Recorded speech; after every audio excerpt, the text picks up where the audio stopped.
Well, hello and welcome to episode 31 of the Pylon Show.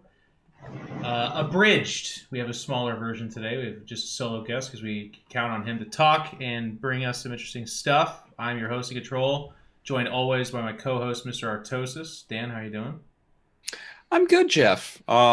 You say that it's going to be an abridged episode, and I feel like every third week or so you say this is going to be a real quick one, then it just turns out to be 3 hours anyways, but Yep. I guess we'll see. That is you only have to be right once, I think, with this prediction. when I am right, it's going to be so sick. We're joined again. Is this your second or third time, Mr. Rifkin? I think it's this third. Yeah, I think 3 because I had one where you weren't here, so it's like. Well, there you go. I think 3 total. Now we know. Rifkin, thanks for coming on. How are you, my friend? I'm all right. Thanks for having me on. Look at that Christmas theme back there. Jiminy Christmas. Oh, this is bullshit. I hate that I have this. Everyone's like, Wardy has a Christmas tree. Loco has a Christmas tree. Why don't you have a Christmas tree? So I got like peer pressured into getting a Christmas tree. Well, now you know your secret of why you're on the show. Because Dan and I do not have a Christmas tree, but if we brought you on, then the Pylon Show does have a Christmas tree this week. So thank you for that. Well, hello, everybody. So as you may know, StarCraft is not having that much going on in December, so we're going to have a fun little episode with Mr. Rifkin here where we talk about some interesting things. We're going to go through our questions as per usual, and we're going to talk about all the usual stuff. But next week, we're going to be having the holiday episode where we have some drinks and talk about the year in review, and then we're going to be on a break. So this just as a reminder for you guys on YouTube and the podcast and all that. Next week is on, and then I think we're off for about 2, maybe 3 weeks. We haven't discussed when we come back, but I think the plan is to come back in January, as per usual. Bigger, better, stronger, faster, and all that stuff. We're going to start bringing on guests from a truly dead game, like Warcraft 3 or something like that. So we'll... No, I'm just kidding. That was a joke. It's not dead at all. It's coming back. It's actually reanimating as we speak. Anyways, that's the immediate plan. We're going to do This Week in StarCraft with the speed reader that is Artosis. And then we've got a couple of topics. We've got some behind-the-scenes running of tournaments. And Rifkin, of course, probably, I would say, the foremost expert on that in the grassroots category, at least. Issue at December tournaments is another category, but I feel like that's just absolutely the same category. But we're stretching out into a new one here. That's cool. I like our try-hard people here. And then 2018 has left the game, which is a tournament, I believe. And another topic, Yes. Communication and organizers, which is, again, the same topic, just stretched out and made into a third one now. This feels like an English paper that I wrote, because this is like my first 3 subjects. Double are all spacing the lines. Yeah, they're all the same here.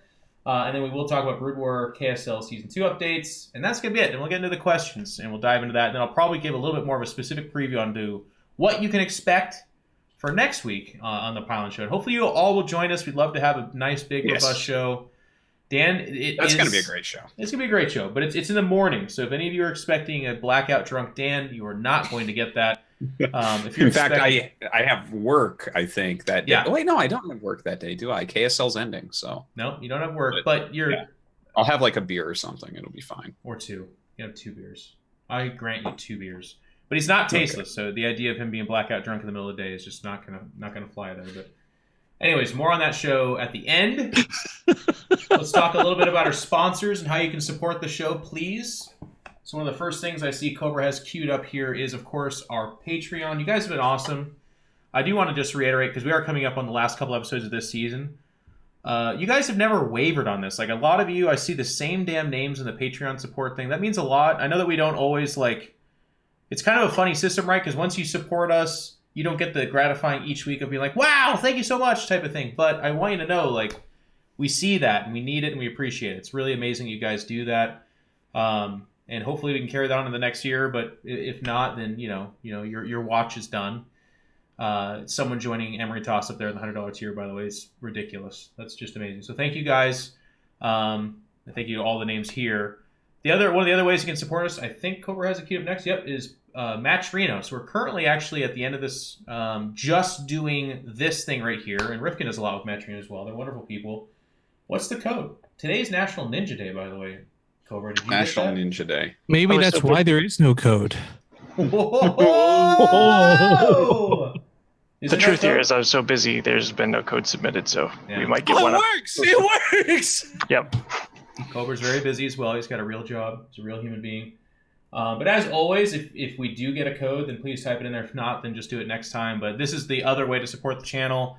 Matcherino's partnered up with us. They have a lot of wonderful merchandise. If you're looking for some great Christmas ideas, there's some funny shirts and mugs in there. We laugh, but there's actually some good stuff. I would say there's some not so good stuff, but I'm not going to tell you which it is. So it's going to be kind of the... Look, if you can't figure out what to get your parents for a gift because they already have it all, they don't have an Is It Though mug.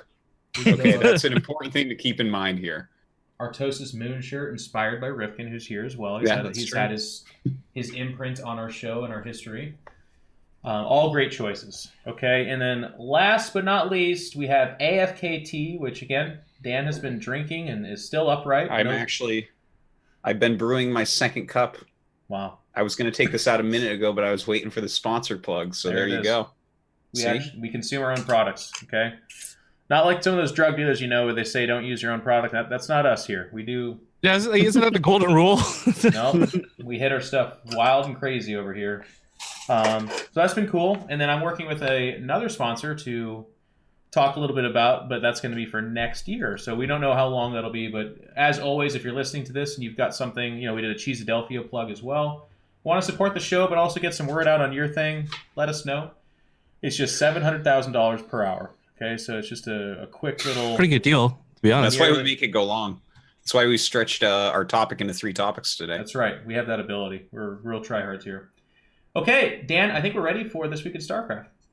Okay, let's go through as quickly as is possible. Of course, everyone, if you want to learn more about the things that I am not giving enough time to in This Week in StarCraft, please check out our show notes, which will be linked everywhere that you can get this. Anyways, the OSC Matcherino Grand Celebratory Cup, we've been talking about this because of 1,000 events going off each week. We've been given updates. It is over now. Namshar has beaten Mana in the finals. Wow. Looks like Solar and Creator got 3rd and 4th. Kind of exciting there. The OSC Battle of the Americas NA versus LA champions. We're in the top 4, and it is literally exactly who you would think would be there. It's Neeb versus Kelliger and Special versus Scarlet. And that is something that you can check out on Locopedia or Team Locator, wherever you might have it. The ANZ Pro League Season 3 Week 2, we have Death, Maynard, and Zeph all casting it. And it looks like Sith Gaming still in the lead there. More about Sith later on, but that's something you can check out on the twitch.tv/Blizzard_ANZ Twitch channel. We have the Tespa Collegiate Series. Colt Terran joined by Neurozerg. Looks like PrintF has taken out Starkiller. Well, PrintF may have won this, but how many pizzas has PrintF won? Exactly. We're going to check on that just momentarily. But congratulations to PrintF. Never expand, never surrender. That's a good shirt. I think that mustache is sick, dude. Nice. Oh yeah, no, he's got his whole own style, man. We are going to have to do a Cannon Rushing episode. I think that would be fantastic.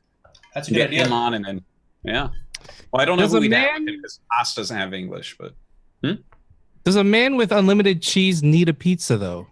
Yeah. Oh, it's a good point. It's just more cheese. That's the thing about cheese. They always want more. You always can. Yes, that's a great plug. You're the greatest at plugging things. Right? That dad joke though, it actually gave Artosis a pause. That's how big of a dad joke that was too. Yeah, he's an actual dad. I love it.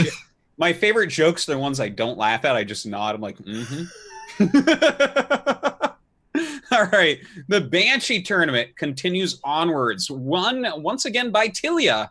Zombie Grub is the host of this, always on her Twitch channel, twitch.tv/Zombie Grub. You can check it out on Matcherino as well to help support. Close the base trade. Yeah. Looks like Tilia losing some maps. Sometimes there's clean sweeps there. It looks like the Base Trade TV Ting Open Season 5. Do you want to tell us about this, Rifkin, since you're here? Yeah, it's actually been a whole mess because it was supposed to be going down in October, and then like BlizzCon had a lot of people being unable to play. So after like a lot of delays, we finally have the round of 32 sorted. I actually just today even posted a full schedule on the Team Liquid thread. So if you want to know when your favorite player is playing, what day they're playing on, all of that is available on the Team Liquid thread for the Ting Season 5. So we have every player, Round 32, all happening over the next 2 weeks. Excellent. And definitely check that out on BasetradeTV. We also have Kings of the North Super Tournament over at ESChamp. Always keeping on top of that great content. And this is the one where there's reflex and lives remaining and stuff. Kind of a cool take on a tournament. Looks like Masa, Puck, and Silky doing very well so far. 3-1 each. But you can check that over at eschamp.com/KOTN, Kings of the North. All right, the Proxy Tempest Great Christmas Rumble. The qualifiers, the 29th already is gone. December 6th looks like today, actually, or I guess tomorrow, where this is, will be the next one. And there's another EU one coming up as well. The main event is going to be December 14th through 16th. You can check this out at the Proxy Tempest channel on YouTube. Of course, Proxy_Tempest on Twitter to get your updates. And the Grand Christmas Rumble, we've been talking about this, the twitch.tv/proxy_Tempest. They're just doing a ton of content over there. All right, the Africa World Tournament here with Laughing Games and Falcon Paladin. This just continues to go forward. They're on number 27, coming up in just a couple days. Looks like Drogo, Zanster, Parting, and Bunny all going to be playing. If I'm not mistaken, those two are actually in Korea right now, so that'll be nice. Get some top-tier plays over there. And Bunny is looking really good from Home Story Cup, so that should be a nice one. Definitely check that out over on africatv.com/laughing games. All right. The DSCL Nationals 2018 was finished up, and to no one's surprise, we had Euthermal versus Hearthstone in the finals. Looks like Euthermal took him down 2-1 overall, and for some reason, Kelliger was there, so that's neat. He's actually recently moved to the Netherlands, so he's actually getting there. Yeah. Look at the score, though. This blew me away, too. Huh. Quarterfinals 2-0, 2-1. Semifinals 3-0, 3-0. Grand finals 2-1. Yeah. What is that all about? That's a good catch there. Oh, it says okay. 4-1 Hold in on. It says Euthermal defeated Hearthstone 4-1 in the finals. So this bracket, I guess, just wasn't updated. It wasn't updated. All right. Okay, that makes more sense. I'm like, yeah, let's go down to a best of 3 for the finals. We don't, we don't want that to. We're short for time, guys. We gotta go. That's interesting, though, that Kelliger moved to Netherlands, because I know he spent a lot of time in Korea. He spent even time in China at their team house. But now over in Europe, maybe he's decided that's the strongest ladder. Oh, he's studying, actually, and he's got a girlfriend in the Netherlands. Well, all right. Thanks for answering my questions, you guys. I was grossly uninformed on what Kelliger is up to right now, but now I know. Now you know. Okay. The SC2 BJ Destruction Team League Season 2. Casted by No Regret. This has already been going on. It's going to be going on through the 21st. It's just kind of like a team league for StarCraft 2 run by Africa. And you can check that out. The teams are awesome. Like, for instance, Team Fly, Jin Fantasy, Maru, Rogue, Leenock. You kidding me? These teams are crazy. There's a team of Alive Stats, DRG and Keen, Zest, True Innovation Solar, and a Su TY MC. MC is playing in this team league. And you're missing out on the fact that the team in second place is called Our Goal is Second Place. Literally. That's fair. It's amazing. So if they win the whole tournament, do they lose? How does that work? Well, they'd probably just tank in the finals if that's truly their goal. Yeah. If they want to live up to that, they just forfeit in the finals. That's amazing. The thing is, you look at these teams, and it's like, well, Team Fly Jin is going to win, so that's probably why they're. I don't know. They're pretty sick. Dom Ragu in there, by the way. Did you mention that? Yes, DRG is supposedly in very good shape right now, like really high in the green ladder and everything. So it's exciting to see these guys all coming back, man. All right, so check that out. It's on africatv.com/no regret SC. Probably want to check out on Liquipedia to see the brackets and times and all things like that. All right, Cheese-Adelphia, number 8. We have talked a hell of a lot about this, haven't we, Geoff? Oh, yeah. $10,000 open land. It is coming up this weekend, guys, in Washington, D.C. I see a list of players here. Absolutely fantastic. Of course, Fear Dragon and Tempo going to be casting it. Guys, if you're anywhere near DC, just go to this tournament and you're going to have a lot of fun, whether you play or not. I suggest you play. It's just great. Fucking Star Killer's in this one, too. If I hosted a tournament tomorrow in my living room, he would show up. He'd be like... I just want to know if he's going to bring pizzas for everyone to the Cheesadelphia land. He takes pizzas. He doesn't bring them. No. Right. That is true. Get it right. Star Killer, man. All right. SCV Rush Grand Slam. I believe we talked about this a little bit last week. Yeah, so it was hosted on the 4th, so I'm not actually sure who won that, but you can check that out. Another OSC tournament. The Psy-X Pro Show Match Series, going through matches. Oh, look at this. The very first match that we have on this paper. Match 32. Yeah, of course. Star Killer, 5-1. Destroyed Pig. Pig didn't stand a pizza's chance in hell with that one. No, right? He did not. And then I scroll down a little bit more. Match 36. Star Killer, 5-4 over Terran. Scroll down further. Oh, shit. He lost to Milka. Yeah. On match 39. No pizza for stake for that one, so that's why I didn't bother. Oh. Well, I mean, what did Milka get? $80. Well, I guess he can definitely buy some pizza. That's a pizza in San Francisco for sure. Yep.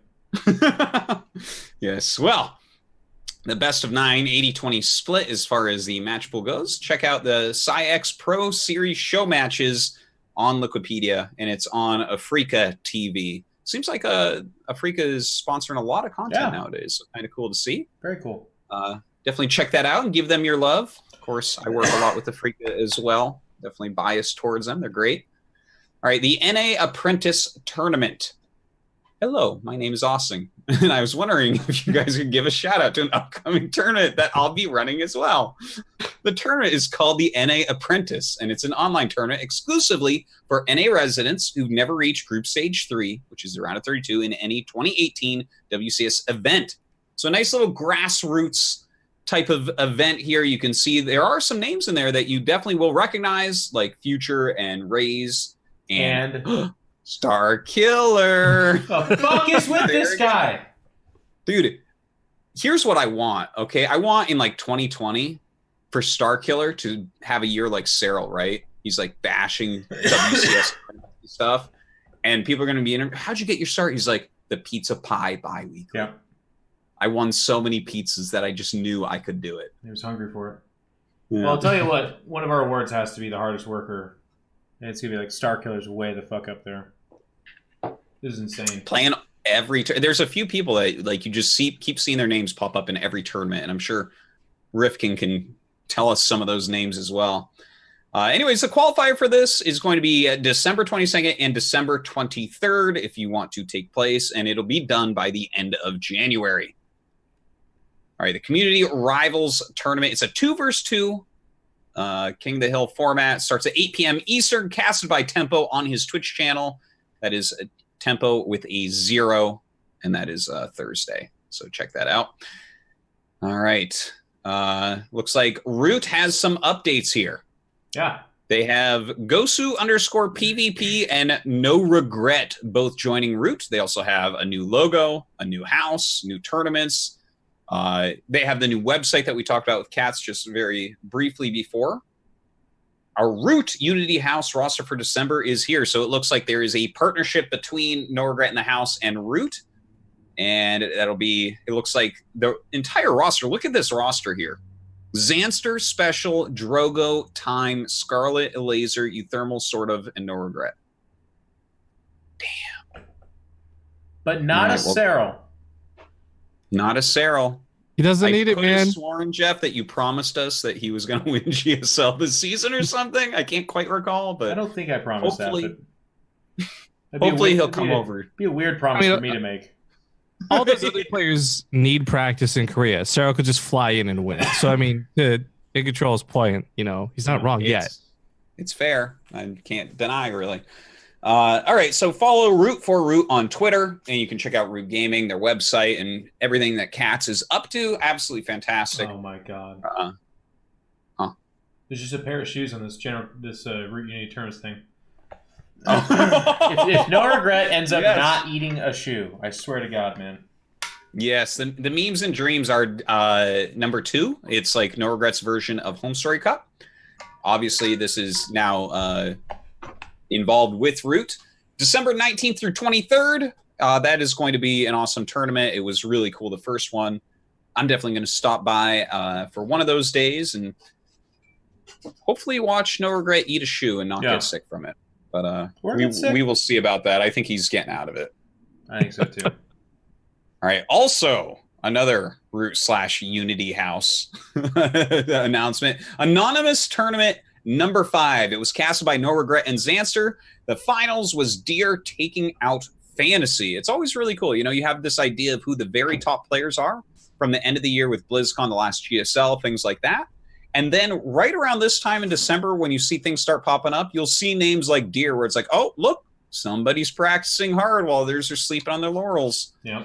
But cool to see that Fantasy is killing it as well recently. So you can check that out, guys. Twitch.tv/Scarlet M, or just check out the Anonymous tournaments on Wikipedia. All right. It looks like Anonymous tournament number 6 occurred as well, with Solar beating Dark in the finals there. Solar with quite a tough road, beating TY, Rogue, and Dark. So looks like he's in very good shape as well. But now to the real meat and potatoes. Please. Of this weekly StarCraft. The Pizza Pie Weekly. So, Caleb Arrakis has defeated Future for his first pizza. Incredible. Now, this is a heartbreaker for Future because he's so far behind, but he's in second place, you know? Could have been a 6 pizza, but instead it's just nothing. Yeah. He doesn't win anything at all there. It's like, I guess if they live near each other, he could share the pizza, like give him 30% of the pizza if he comes over. This not going to be picture the case, though. Is misleading, by the way, because Caleb Arrakis, or however you say that fucking alien of a last name, he has a picture of himself that we used earlier in a sweater that had to have been knit by his grandmother, maybe his mom. Because this picture's like pretty handsome and he looks like a cool guy. Don't be misled by that. I've seen this other picture, okay? We need to get that back. We need to get that back up here. Yeah. If he wins another pizza, let's use that picture instead. Please, yeah. But congrats to him. Still a long way. He has to win 18 more to catch up to Starkiller. So good luck to him. All right. Katz actually did something, Geoff, that we have not been able to do. Oh, wow. He got Cyril to sit down and do a show with him. Yeah. And, yeah, it looks like they went over the finals of Home Story Cup. So definitely, if you want to hear the best player in the world talk about his own games, go check out Katz's show, The Breakdown. Please do support that content. Huh? I said support that content. Oh, yeah, God. I mean, pro gamers talking through their games, that is like the best content you can literally ever get. You should feel so blessed that all these pro gamers that can speak English. It's good content. It's next to the Pylon Show. GSL and ASL and KSL. And next to all the stuff you and I do, Geoff. Exactly. Jeff's stream. Jeff's XCOM stream is better too. Rifkin's here too, so after Rifkin's content as well. But yeah, I agree. Yeah. I actually really liked the episode with Drogo. I think it was like one of the first ones they did. It was pretty good. Wow, even Rifkin likes it. All right. Well, I'm sure it's good stuff. Okay, Pig's Icy Fire challenge this week is Snake Oil Salesman. Sell your opponent a steaming pile of crap. Tech switch drastically after something is scouted. Show a tech or rush and transition instantly out of it, or find some other way to trick your opponent out of their hard-earned ladder points. Looks like an especially good challenge for Protoss players. Go ahead and check that out over with Pig. Send him your replays so he can cast them for you. All right. StarCraft Master, the Grand Finals Best of 9 with Pig. This is something we talked about like over a month ago here on the Pylon Show, where he's having every pro gamer play every race against each other. So it's like these giant matches. And it looks like we're finally in the finals. And it is Scarlet, which doesn't really surprise me. I know that she's been very good at the other races for a long time, but against Hero Marine. So it looks like Big Gabe knew what he was talking about there. Yeah, I think that played out today, but I didn't watch it. Pretty cool. But it looks like Scarlet won 5-1. And she had defeated Showtime and Raynor in the previous rounds. So that should be over on Pig's channel. Look at Scarlet's fucking creep spread 13 minutes into that game, by the way. Oh yeah, is it just? Oh my God, yeah, look at that. Damn, she's good. All right, the Games Invitational number 7 from Laughing Games, Supernova vs. True and Parting vs. Tasia. That is occurring this Sunday at 6 a.m. PDT, 3 p.m. CET, 11 p.m. KST at twitch.tv/Laughing Games. So Laughing Games not just making content over on Africa, but also his own Twitch channel. You can also support that at Matcherino. All right, Inside the Scene, episode 17, Making Stories Outside of StarCraft. This is an ES Champ production over with Drex Sama and Ender Sword. You can check that out. Looks like someone named Tim Young. Oh, isn't that the guy that makes the esports Yep. video game thing? I supported that thing on Kickstarter, and I have to go download it and play it. Oh, have you guys tried it yet? Something. I haven't played it. I've watched a lot of people play it though. No, I only. It was actually really interesting because one of the topics they talked about on that was actually, and I watched because of this one point, getting IP from Blizzard to actually use it to have like a zealot in the game, really? actually using zealot sounds and stuff. Because like some people might not know this, BasetradeTV has been threatened with potential lawsuits because we can't use like a zealot on a T-shirt. I can't use a Terran logo on a T-shirt, stuff like that. So it was actually, if you're interested in that kind of stuff, there was a little section on that I found really interesting to listen to. Oh. All right, cool. Well, guys, you can check that out. And I'm not sure if that's in here, but check out the SC2VN, I believe is what it's called on Twitter. Visual novel, right? Yeah. It's like a graphical adventure, visual novel type thing that tells a story about people playing StarCraft. It looks pretty good. I'm going to download it at some point here. All right. The Aftermath with the Muslim, hosted by Laughing Games. The first episode of The Aftermath. Okay, so The Muslim is actually the guest of Laughing Games. Laughing Games continues to put out metric tons of content. It gives a deep look into the thought process of StarCraft Pro players when they analyze their gameplay. He'd like to know who you want to see next. Hang on. And it looks, yeah. I'm trying to check to see if I've heard that before. Somebody hosting a pro gamer to get their thoughts on a game. Yeah. Well, it's such an original idea. It must have come from somewhere. Am I right? Do you think someone hosted a show where they brought people on to do that? No, he's the first one that thought of that. Yeah. Yes, more good quality content, guys. Check that out. Incoming transmission number 22 with Mr. Creativity himself, TLO. He's been you guys know who TLO is. I'm not going to give him an intro. Who's TLO? TLO? I heard he's creative or something like that. Yeah, check it out on Nice YT channel from Nice username. All right, an interview from Tasia at Home Story Cup. My goal is to win a GSL next year. You guys think he can do it? Nice of him to quote Cyril right there. It's amazing. Do I think he can do it?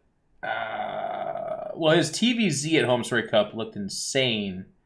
Yeah. And obviously that's only a few months after returning. So if he does stay motivated and gets his level up, yeah, he's of that caliber. But it's not what it used to be where he was like in the top 3 just naturally.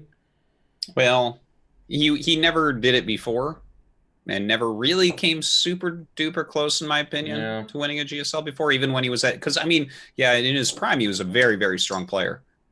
But I think there's actually a better chance nowadays than ever before, though, because in the past, like you've had that team house dynamic that structured all the Koreans up. And I'm not saying that the Koreans are so much worse without it, but everyone you speak to, like Solar, otherwise, they'll tell you, like, yeah, like I'm not as good, I'm not as hardcore, I'm not as motivated. Like, you actually kind of have a better chance with Tasia now than Tasia at his prime, I think. I see what you mean.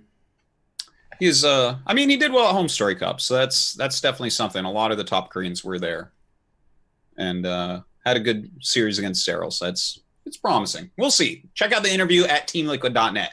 All right. BCQD has put out a StarCraft 2 Learning the Basics Bronze to Grandmaster video. You can check him out all over the place. He's got Discord now as well. Makes a ton of videos and content out there for people. All right. Minute Micro, episode number 26, Oracle Harass. This is by Print F. with that glorious mustache once again. Oh shit! You can check out his YouTube channel, and he actually makes a good amount of content. This is a smart, underrated guy within the scene right now, I think.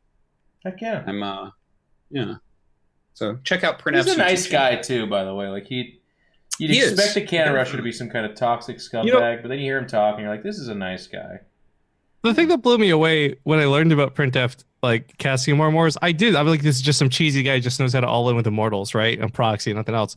What I learned, and some people might not realize, is this guy has like a Google Doc that's like 7,000 different like choose your own adventures to like, okay, if they do this when I do this, then I'm going to do that. And then if they do this when I do that, then I'm going to do this. And like, it's insane.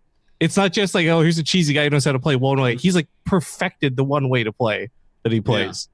He's got like every little branch going down. That's really cool. It's crazy. It's like, actually, I've never heard of anyone doing that before. Yeah. It's such an important thing in StarCraft 2 as well, knowing those different branches and stuff. It was like a really interesting thing that Nesty talked about during his prime, about how StarCraft 2 is very much about knowing exactly what to do next all the time. But yeah, I like Printf. Anyways, on to the next thing. Samsung is joining ENCE. Looks like Cyril's done some good work for them. Samsung will be sponsoring the team, so congratulations. In Control talks about Home Story Cup 18 with the Heads Up Daily. You want to tell us about this, Geoff? Yeah, it's that Canadian like online television show that's interviewed a few people. Zombie Grub. I saw Roddy was on there. Roddy, Fear Dragon, that kind of stuff. They actually ask fantastic questions. They have pretty good production, and they're just a nice little crew of people that really take it serious. So it was actually a nice interview, and they were a pleasure to work with, and hopefully they do more stuff. And it was kind of cool, too, because they wanted to talk, only exclusively about Cyril and Home Story Cup. So it's not even like hey, we're checking in on StarCraft. Can't believe you guys are still alive. Whoa. And it's like one of those interviews. But it was actually like, this is a beat on the pulse of gaming, and StarCraft had a tournament, and I want to hear about it, and it was fun. Cool. And is this an actual channel that's like on the television in Canada? I don't think it's on television. I think it's an internet television show. Okay. Somebody can correct me if I'm wrong, but you can check it out on YouTube. It should be linked there, and they're just really swell people. There was a thread on Reddit, and one of their producers was in there posting and talking about it, and quite nice. That's cool. Very cool. All right, so guys, you can check that out at Heads Up Daily TV or at Jinx TV Canada. Okay, there is a tournament coming up called No Gamer Left Behind, and it is supporting able gamers with StarCraft 2. They have a lot of popular streamers that are participating with crazy handicaps, and it is to raise awareness of the Able Gamers charity. Let me list off a couple of these handicaps. These are great. So, these are great. Nero will be doing nearsighted, which is zoomed in. Okay. Florencio will be doing amnesia, which is no hotkeys. Pig, mouse only. Glazer beam, hunt, and peck, index fingers only. Ugh. Oh, that's a hard one for the mouse. Imagine that. Yeah. Aoret will be doing delirium, no army hotkeys. Livy B, nearsighted, zoomed in. Kestnuts, the fog of war is real, covering the map. Whoa. Imagine trying to play StarCraft 2 without a mini-map. It just wouldn't work. And Gosu PvP is cold outside wearing mittens. That's the one I was laughing at. I don't know how you're going to do that. Well, good luck. Right. Good luck to them. Yeah, good luck to them on that one. Never mind. It looks like so much fun. Twitch.tv/DAW_station, DAW_station, to check that out. All right, on to this week in Broodwar. We have the BSL Season 5, and it looks like right now we're getting pretty deep into it. It looks like Koget and True Tax has done very well in Group C. Group B and D don't look like they've been played quite yet. Oh, my God. That is a weird-looking bracket. I was sitting back, and I actually didn't know there was names filled in there. I had to lean in. Yeah, no, it's... All right. Well, if bracket, I could offer some criticism, maybe never make a bracket like that again. Mm-hmm. Never again. Looks like it's Braille. Yeah. Well, it's kind of cool because it's like, oh, there's nothing. Then you lean in, you're like, holy fuck, games have been played. Yep. Well, guys, check out Zero's BSL. This is one of the biggest, best things in the foreign scene in Broodwar. So many of the very top players are playing in it, and you can check that out on his Twitch channel or bombasticstarleague.com. No worries, Alisaunder. We enjoyed it. Yes. It gives us something to talk about when something's messed up. All right. Have at you number 25 occurred. Shamtu's tournament that he does from time to time on StarCraft 1. It looks like a Korean Protoss won it over another Korean Protoss. Get out of here. Yeah. Yeah. Look at those Koreans fighting back. Good for them. You know? Yeah, no, they're doing a great job here. I'm looking through the bracket. Yep, no Korean looks to have lost. Do they lose any maps? Not until the finals against them. Oh, no, YSC lost a map to Liquid Drone. Hey. Yeah. Look at that. Liquid Drone, Iriador? Actually, the Ariador. That is correct. Can't fucking believe. Took a map off a Korean in this tournament, so that's cool. Well, some of these guys still playing. It's like I know, time right? was frozen. Isn't that awesome? Yeah. The next bracket has Aru in it, and I was like, and there's Oxzerg at the bottom. Yeah, Oxzerg, man, he's still around. Just You see how he switched races? Too many Terrans figured out his Oh. mass link, so now he plays Protoss versus Terran, I think. That makes sense. It's a smart move. Turns out you can't just make masslings for 15 years. All right, the STPL Christmas Cup is coming up. This is kind of open to anyone who played in STPL or was in an STPL team. You didn't necessarily have to play in the league itself. So, Geoff, you and I could enter this. Okay. Yeah, so it's just kind of a tournament with a bit of prize money put on by Kicks. So check that out on Team Liquid, as that is really where all the Broodwar stuff is. We did have, don't forget, our esports stream. That is the kind of visual novel that we were talking about before. It looks really well made. They've been working on it for a very long time. So you can check that out. It's on Steam, and you can. Is this you can another learn more. visual novel? No, it's the same one that we were mentioning before. Because he was on a show. The guy who made it was on an ES Champ show. So we mentioned it briefly, and there it is, because Alisaunder doesn't miss anything. All right. The WESG qualifiers are continuing. I don't think any new results from last week, but we will keep you up to date as that moves forward. Katowice is back. We've talked about that as well. BTSL award ceremony. We talked about that. Okay, I think we're pretty good. Now we're just rehashing old news. Yeah. Yeah, this is old news now. So we're good. We're done. The week in StarCraft is done. Nicely done, Dan. Nicely done. Woo! What is our first topic followed by two subtopics of the exact same topic? What do we got here? It's a good question, isn't it? Waiting for Cobra to bring me. There we are. Behind the scenes, running tournaments. This is something that Base Trade has been doing for a long time. Wardy, as I understand it, you one day cut yourself and a goblet of blood fell onto the floor in England and turned into Wardy. He just sprouted up from the I earth. like that mythology. I like to think it's more like a piece of shit, but blood Yeah. works too in this analogy. You took a crap No, as actually- a two-flusher, but Wardy came out of there. That's what I think happened. I can't. I just can't. In my head canon, that's what happened. Actually, on this topic, part I wanted to talk about was actually with WESG because there's some interesting stuff with the behind the scenes for that. For a lot of the fans out there who might have just you don't care about the behind the scenes of it. What you've seen is just like these qualifiers pop up out of nowhere. Yeah. Like suddenly there's a Korean qualifier going on. There was no post, there's no information, there's no lead up to it. And like this is a huge tournament. So granted, like you'd expect there to be something. And as I started looking into this, because I was genuinely curious, I'm like, why am I not hearing anything about this? Partially because a little bit about me is like, can I cast it? But another part of me is also like, what the fuck's actually going on? Like, and I was blown away by some crazy stuff. So to begin with, like you have this North American section with Nate and Fear Dragon, and they have like they're actually flying them out, and there's like a studio production, and it's great. But then like they're not giving information about that to people who like are local. And one of the tweet chains they ended up doing was with Whiff, who some of you may know is TLO's girlfriend. they were going to go check out the finals that Fear Dragon and Nathaniel were casting. And like, not only were the tickets given the wrong information, there's also the wrong times. So like, if Fear Dragon didn't tweet out that they were like starting a cast, nobody online knew it was happening. Nobody who was like going to the event in person knew it was happening. And it was just like really surprising. So like deep diving further, like I suddenly like the other regions, like Europe and Korea, were run by Falcon Paladin and Laughing Games. And I don't know much about either of these guys. And so it's like context here. Like I'm not actually, there's no bias about this conversation. This is just objectively looking at what happened with WESG. And I'm like, these guys, I don't think they knew what they were doing.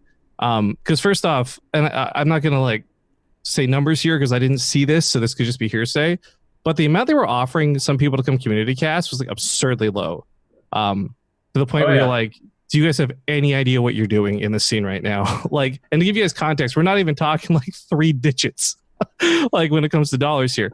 And so that part's a little bit weird. Fine. So they end up casting a lot of this themselves. But again, like it's stuff where they just pop up all of a sudden out of nowhere. There's no Reddit post. There's no Team Liquid post. There's no information on Twitter. Like these guys just start casting. And I don't know if that's their fault or the organizers that they're in charge of's fault. But then like I'm watching these casts and again, no disrespect to either of the casters, but at some points I'm like, you don't know who you're talking about. Because I remember this is one part that stuck with me. They call Creator an up and comer in Korea. And I'm like,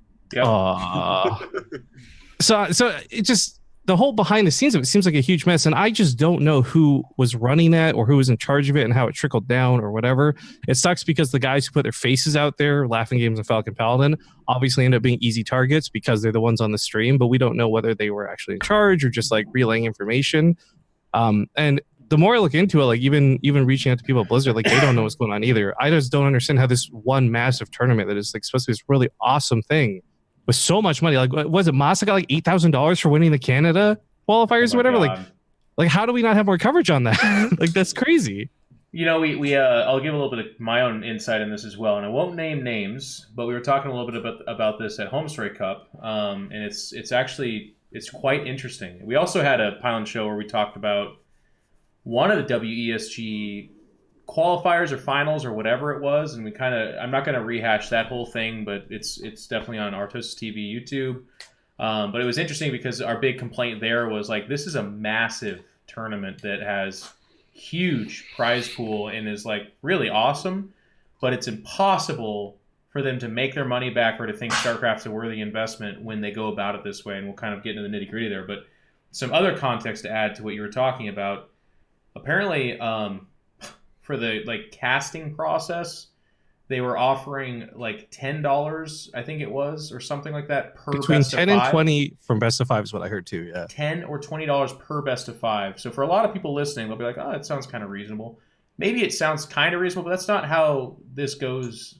Like nobody pays that way. We don't. No, it's not. Our toast is not contacted by Blizzard for WCS and like, listen, we'll pay you $100 per best of 5 that you do. And Dan's like, no, $200. It doesn't work that way. It's your time is usually measured differently than that, and it just gets kind of weird anyways because the amount of people that would accept a like 5 or 6 hour workday or even more for like $40 or $50 is very it's very low. So they're not. And it gets to this weird point where I'm going to explain to you that they have a budget, but if they're offering that kind of money, you're not going to get better commentators than people that would probably cast it for free. You're going to say something, Rifkin?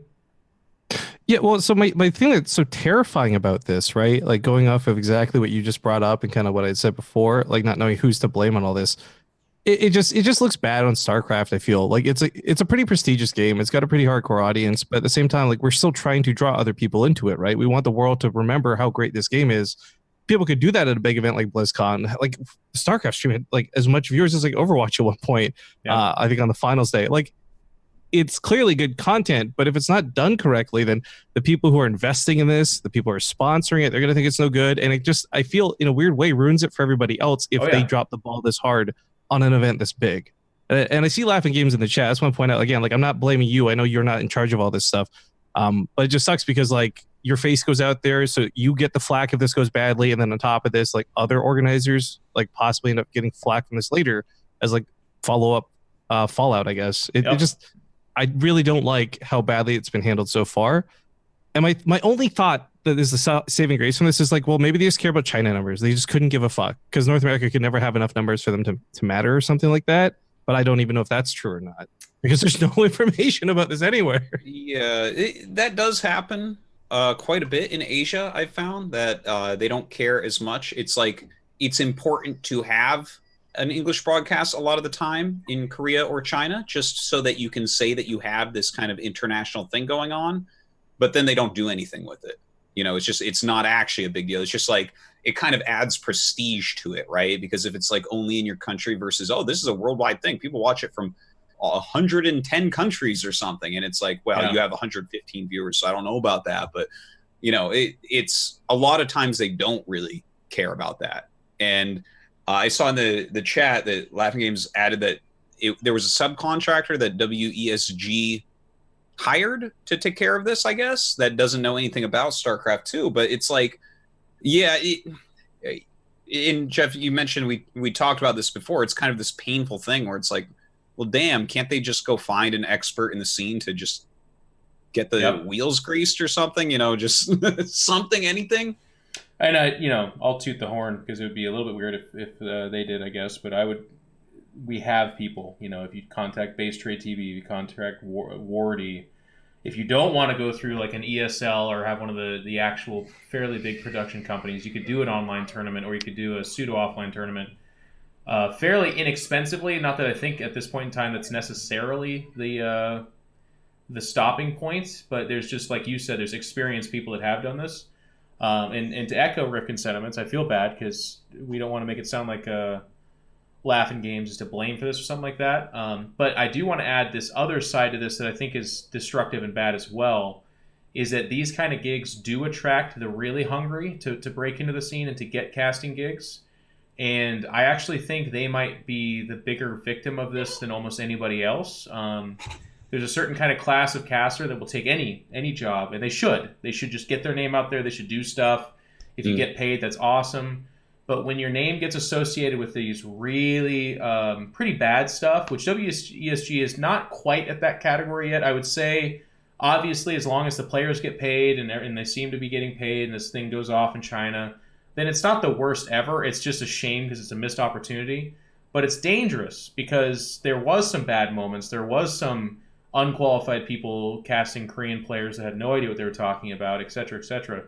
Whereas that can be it. That can be kind of what you're associated with. And then forever, you're a little bit typecasted as that kind of like the sucker fish of caster, like where you'll just do whatever. And then when that gig kind of gives off the vibe of nobody gave a shit and it was terrible, and then you were there with that, it can be really bad. Really, really bad. So it's more of a warning out to people that even if you are gobbling up everything and you just want to be casting stuff, be really careful to vet what you're dealing with, because it's not even necessarily about getting paid your $100 or whatever it is. It's more about if it really, really fucking sucks and this is like your first foray into a scene with any kind of viewership, that can be it. That can be who you are. And actually, just speaking on experience from that too, because when I started out, it's much different now. Right now, I know my worth. Now I know its value, and I don't work for free. But like when I started out, I was that guy, right? To get in, the only thing I could do was try and grab everything. And that made it really tough for me for a while, actually, because a lot of sponsors would be like, well, I was recommended by so-and-so, and you did it for free for them. And I'm like, yeah, but that's like not how I operate anymore. And things like that. So like as someone who got stuck in kind of like that typecast role, it's tough to break out of. And so this isn't like a message for anyone in particular, but just kind of that in general, like, it seems like a good idea at the time, but can really hurt you in the long run. It took me like 2 years to break out of that mold, which was just so difficult to do. Mm-hmm. Yeah, and just as kind of like a little side thing, right? Like if people are messaging you, if you're like an up and coming caster or something in a situation like this, where a company that has no idea what it's doing is contacting you to cast, go way up. If you're going to work with them, go way above and beyond. I've actually had good success with this, especially with Asian companies in the past, where someone will have something that they kind of want me to do, and I reinvent it for them in such a way, or I have in the past. I don't really do this anymore, but like go and meet with them and talk with them about, okay, so here's the things, like you're not advertising in these ways, I can help you with that. This isn't happening, I can help you with that. This, we should do this way, I can help you with that, right? And then suddenly, you know, there's something to show for it, and you helped with that, they're always going to go back to you for a situation like this. You're gonna gain more credibility within the scene and within with the company that you were working with and things like that. You're actually like, in my early years in Korea, I did a lot of things that were kind of like that, where I kind of just grabbed something that was going to be shitty and made it as good as I could for them and worked extra hard. And that really helped me through my career and made me like learn a lot of things that, casters will normally not end up learning because they're not doing that kind of extra bit. And the thing is, like, something like WESG, I wish someone would do this and just grab them by the scruff of the neck, be like, okay, we're going to update Wikipedia posts, we're going to have a website, you know, we're going to do all these things, because it's like the big tournament going on right now. And what can we say? We're like, Masa won 8K. That's sick. Okay, whatever. Like, whoa. It's really good advice. I would say, though, that it does lean into the doubling down of, like, if it is just a complete shit show, which, again, WSG has so far not been on that level, you could be putting work into something that does nothing. But if you are an up-and-coming commentator, it's probably worth that risk, right? Because like Dan was saying, I remember back when Dan was forming his career, there were definitely just some gigs where it was like it took sheer will and the ability to just plow through stupidity to make it into something. But then you're the front runner and you're the person that they're like, hey, it actually turns out we have a budget of $40,000 and we want to pay you a salary and have you help us out with this thing. And you're like, okay, well, that was your foot in the door. You're going to say something, Rifkin? Yeah, but I'll save it for a little bit down the line for the other topic. But just kind of like... topic. Actually, one thing I would like to throw in here, this is kind of unrelated to anything we have on the show notes.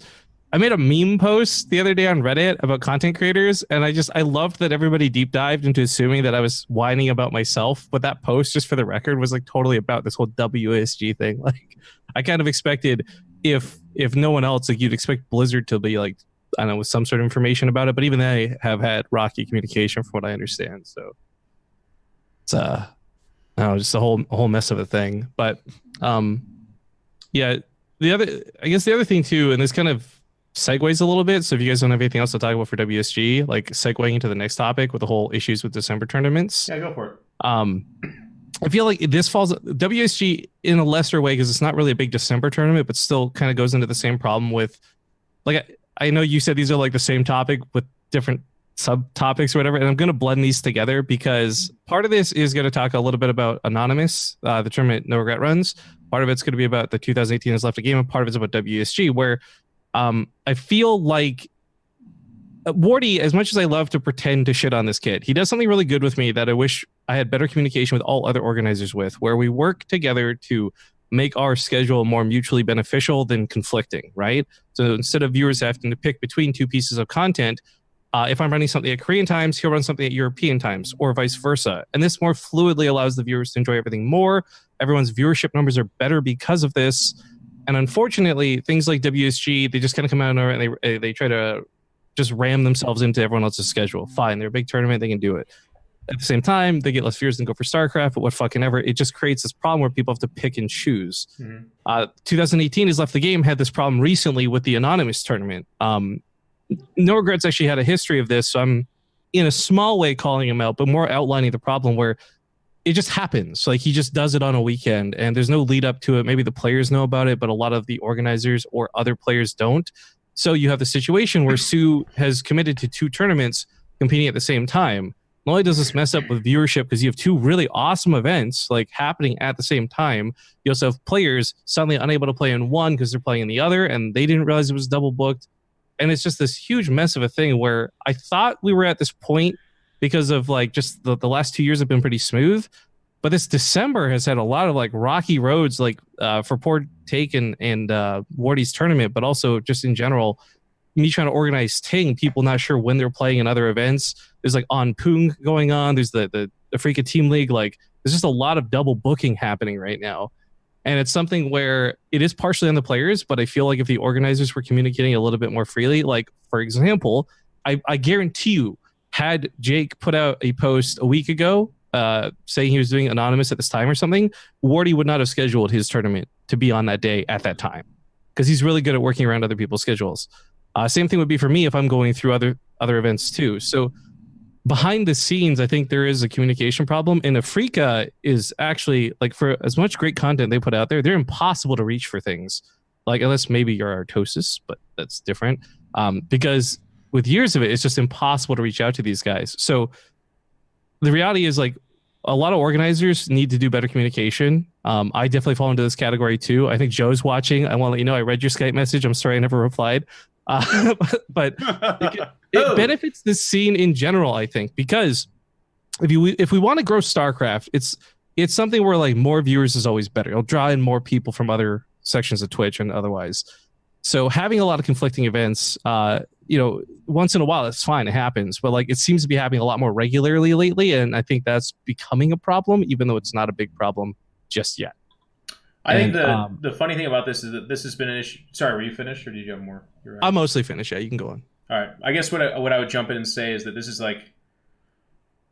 is a non-unique issue. I'll first and foremost say this goes beyond StarCraft. This goes beyond all of this. But the angle I would take is, and I would speak pure because I think there's some funny devil advocate kind of points to make here, like capitalist competition and that kind of a thing. But even that aside, I would take it from the approach of your own product is stronger and better off being advertised. And this is like, I'm going to fucking die on this hill. You understand? Like in 6.5 years, they're going to find me with my like outstretched hand clawed and gnarled, like digging into the dirt. And in my hand, like clutched as my frozen carcass is found, will be a note of just like, it'll just say advertise your shit. Because I cannot fucking believe, especially in StarCraft, but I'm sure it's everywhere, how many things and events happen where people are like, they put work into it, there's money, there's potential like viewership, there's like all this cool stuff that could happen, and they're like, on, and we're streaming, guys, we got a tournament here, it's so sick, like I hope you tune in, this is gonna be great.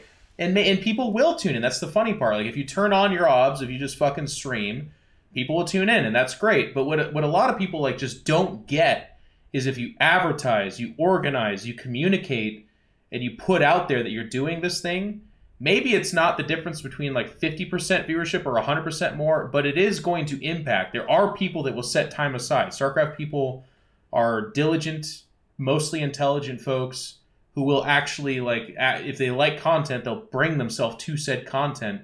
When you just turn on shit or do things, and I'm going to branch this off back into WSG in a second, you're RNGing it. Like whoever's there will be there, and that's great.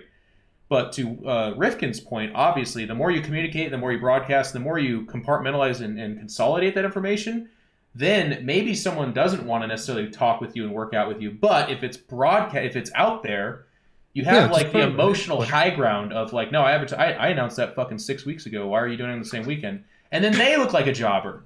So you're kind of you're protecting yourself. You're making better content. You're organizing it better, and then you're actually. It's like you're some kind of like super advanced soldier with like a sniper gun, and you're painting a target, but you're painting them with idiot. You're like, beep, and the guy's like, hey guys, we're running a tournament today. And they're like, what are you fucking doing? Base Trade's got a tournament they've been announcing for 6 weeks. And they're like, oh, I don't know. And then it's like, well, okay, now we know where the problem is. Quick aside before I pass it off, but one quick aside, and this is like more specific than my general point, but it's so funny how many people make this mistake. A lot of and this is going to seem a little bit detached, but my point is also do it on strong channels, okay? If you're running a tournament, you're hosting content, Dan and I harped on this a whole bunch. One of the smartest things that people did organizing the StarCraft Remastered stuff was they were like, hey, Day9, can we do it on your channel? Because that just automatically notifies a lot of people, because we had shitty advertising for that, so it was kind of bad that way. But because it was on Day9's channel, there was people that already know to go to that place for information anyways. But WSG, a lot of these terms, I just watched the finals of Team Liquid versus NRG in a fucking CSGO match on Sunday. 30,000 people watched. You know what happened when they advertised it, and they even on Facebook, and it was like a big grand final? Yes, a bigger one, but still. They had over 2 million people watching. 2 million, 30,000. Holy absolute dog tits and shit. Like, that is so fucking bad. I cannot even fathom the difference. I mean, anyway, so go ahead, Rifkin. You wanted to say something. Well, actually, on that note, I can actually give an exact example with StarCraft being what it is. If I don't put stuff up on Team Liquid before like the day before, or if I'm lazy and I'm feeling like malaise or whatever, Our viewership, like 1,600, maybe 2,000. But if I put it up and like I advertise and like and I have our schedule updated publicly, like it's easily 2,000 to 3,000. Like it is a smaller scale, but a big difference to do that. And even though you're not broadcasting because you want the high ground, and I'm not putting it out there because I'm trying to, like, all I'm doing is just trying to let our fans know what it is. It's still one of those things where like it helps someone else who might say, you know what, okay, I see Rifkin's broadcasting at 4 a.m. He'll probably be done at 7 a.m. If I start my thing at 7 a.m., I can catch some of his viewers that are leaving his stream as he's ending. Like, there's just so much more tactical benefit to at least knowing the schedules, even if you don't want to use them. But it's just it's frustrating because there was this period of time where you had the big people here, right? You had MLG, you had Total Biscuit, you had all these guys who weren't Blizzard hosting big events, and even they got together in a big Skype group. We had this for a while. It was great, and then Blizzard, funny enough, tried to take it over, but then it kind of fell apart when they got involved, which kind of sucked. But like there was this time where we actually had the greatest communication between all the organizers, and I kind of missed that. And I don't know if we'll ever get back to that point again because everyone's just kind of like nowadays. But I'll put you on the spot, man. Someone has to. That's what's always held back a lot of those things. It takes someone their time and energy to actually organize that, and the like inherent payoff for that is hard, right, to justify, because if you just put that time and energy into just making more of your own content and doing it better, then that seems to be the direct payoff. But that's the same thing with like player unions. Part of the reason why we don't have that in StarCraft 2 is like it takes someone going, this is something that needs to happen, and I'm going to make it happen, even though it'll more benefit those around me than me myself. So the difference here, though, with this is that when someone does organize this, imagine Anonymous handing off its viewership to Base Trade or whoever's running another tournament, and then like that host, and then they host somebody, and it goes on. Yeah, it's just amazing that way. And if you just kind of look at the like game theory aspect, because you mentioned this isn't like this weird capitalist thing. I think once upon a time, everything was kind of cutthroat, and there was overlapping tournaments, and we were getting so many viewers, and there was so much hype at the very beginning of StarCraft 2 that was like an okay way to do it, was just every man for himself and just see who wins or something. But for certain, everyone working together and like making sure schedules don't overlap, this is the way that you're actually going to do the best. You're not going to do better. Whoever you are, you're not going to do better if Rifkin gets less views than he normally gets. Okay. Or if your views are even closer. Working actually together with each other with a schedule. Like, I think that things like the host function are fantastic. This is something I've been really attempting to do. Like when I stop my Broodwar stream, a lot of the streams, it's these good streamers that have 10 viewers. So host them. Like that type of stuff. Like what is it? The rising tide raises all ships or something like that. Yeah. It's just like these types of things really, really help. And if you can do things like, the base trade Ting thing hosts into 2018 has left the game or something, right? And it's like that just helps. It's like there's people that still want their StarCraft fix, and the difference between live and VOD is gigantic. Everyone prefers live, just about. This is a very important thing, and you shouldn't do it just kind of on your own. Yeah. I cast Go for StarCraft this past Sunday, and I told everybody during the cast my whole intention was the second I'm done streaming, we're hosting Wardy because he's doing his tournament, so you guys can enjoy more awesome content. And like, it doesn't have to become like a popularity game or a clique, and we don't have to host each other. But like, I gotta say too, on that note, it's so much better now than it was even like a year ago, because I was really one of the forerunners really pushing hosting, and like a lot of people wouldn't, or they thought they'd have to share their viewers and they'd leave them, so they wouldn't want to. But nowadays you have people hosting pretty regularly, which I think is great. So it's not like we're on a bad road. We just have a little bit further to go, I think, to really make that like the sweetness that it needs to be. Because StarCraft really is a thing that, we're gonna.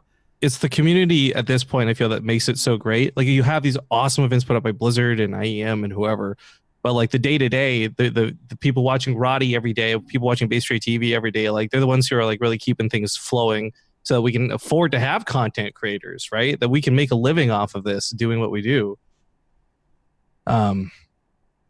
But yeah, it sucks because, like I said, communication ended up being the biggest problem, I think, for a lot of what was going on with specifically Wardy and Take TV's tournament this past weekend, because some double booking left them with like 4 players out of 6 and miscommunication. And I mean, we've all. I like to think of it like we've all been through the trenches at this point. Like we've seen the shit. We know how it goes.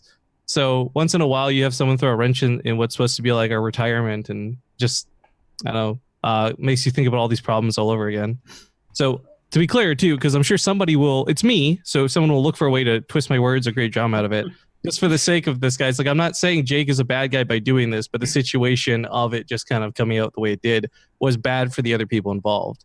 And I feel comfortable talking about this because I'm not involved in either of these tournaments. So I have nothing to gain by complaining about this, but just highlighting it as an example for everybody. Because like there's other great people out there, like Joe from Cheeselphia crew. Like he's very, very active, constantly asking what's going on, what's going on. I want to make sure we have as little conflicts as possible. I think that because of that, you see just a lot better tournaments, and it's just me reiterating a lot of the same stuff. But the point is so important. That's why I'm kind of going in circles about it a bit. Well, it's good. I think before I move on to a subcategory of the same one topic, I would just add that and reiterate really, it's going to take the leadership of somebody. So you're on here, so I'm not necessarily going to call you out on it, but like I think this is a good thing that we all would benefit from, and by we in this category, I call myself a consumer. I call myself a watcher because I don't host the kind of content you the guys watcher. do. That's right, I am the goddamn watcher. But you guys have been doing such an amazing job, and it's great. And it is in that kind of funny, chaotic / disorganized category of like, you don't necessarily have to go through the Blizzard schedule. You don't have to. You can just throw on your stream on a weekend like Jake does, and I guarantee you, by the way, without speaking on, like I'm not best friends with Jake or something like that, and I don't know this answer from him. I'm just going to go out on a limb and say, he did not do that in a predatory way. He did not think to himself, I'm gonna take out viewers from somebody else. I'm gonna encourage a player to not play in this other tournament. I don't think that's what happened at all. I think it was more of just like, I want to host great content, and this is when it seems to work. Yeah. So here I go.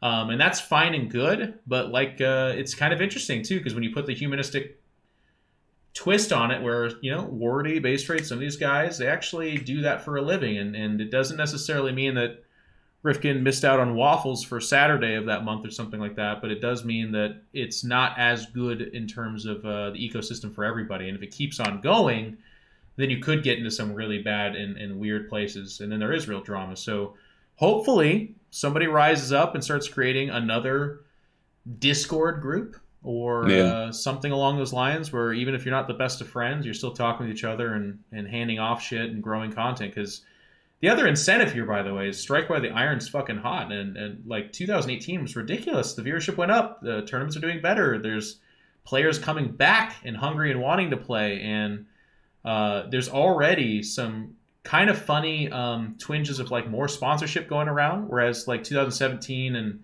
beginning of 2018, you could not, as far as I'm concerned, it was very difficult to get someone interested in StarCraft. Because the perception was like, well, guys, that's the old grandfather in the backyard that's about to die. Let's not try to invest into that. But after 2018, I'm already getting a little bit of buzz about people being like, obviously it's not Fortnite, but they're still like, hey, there's people watching, there's people excited about it. Let's do something.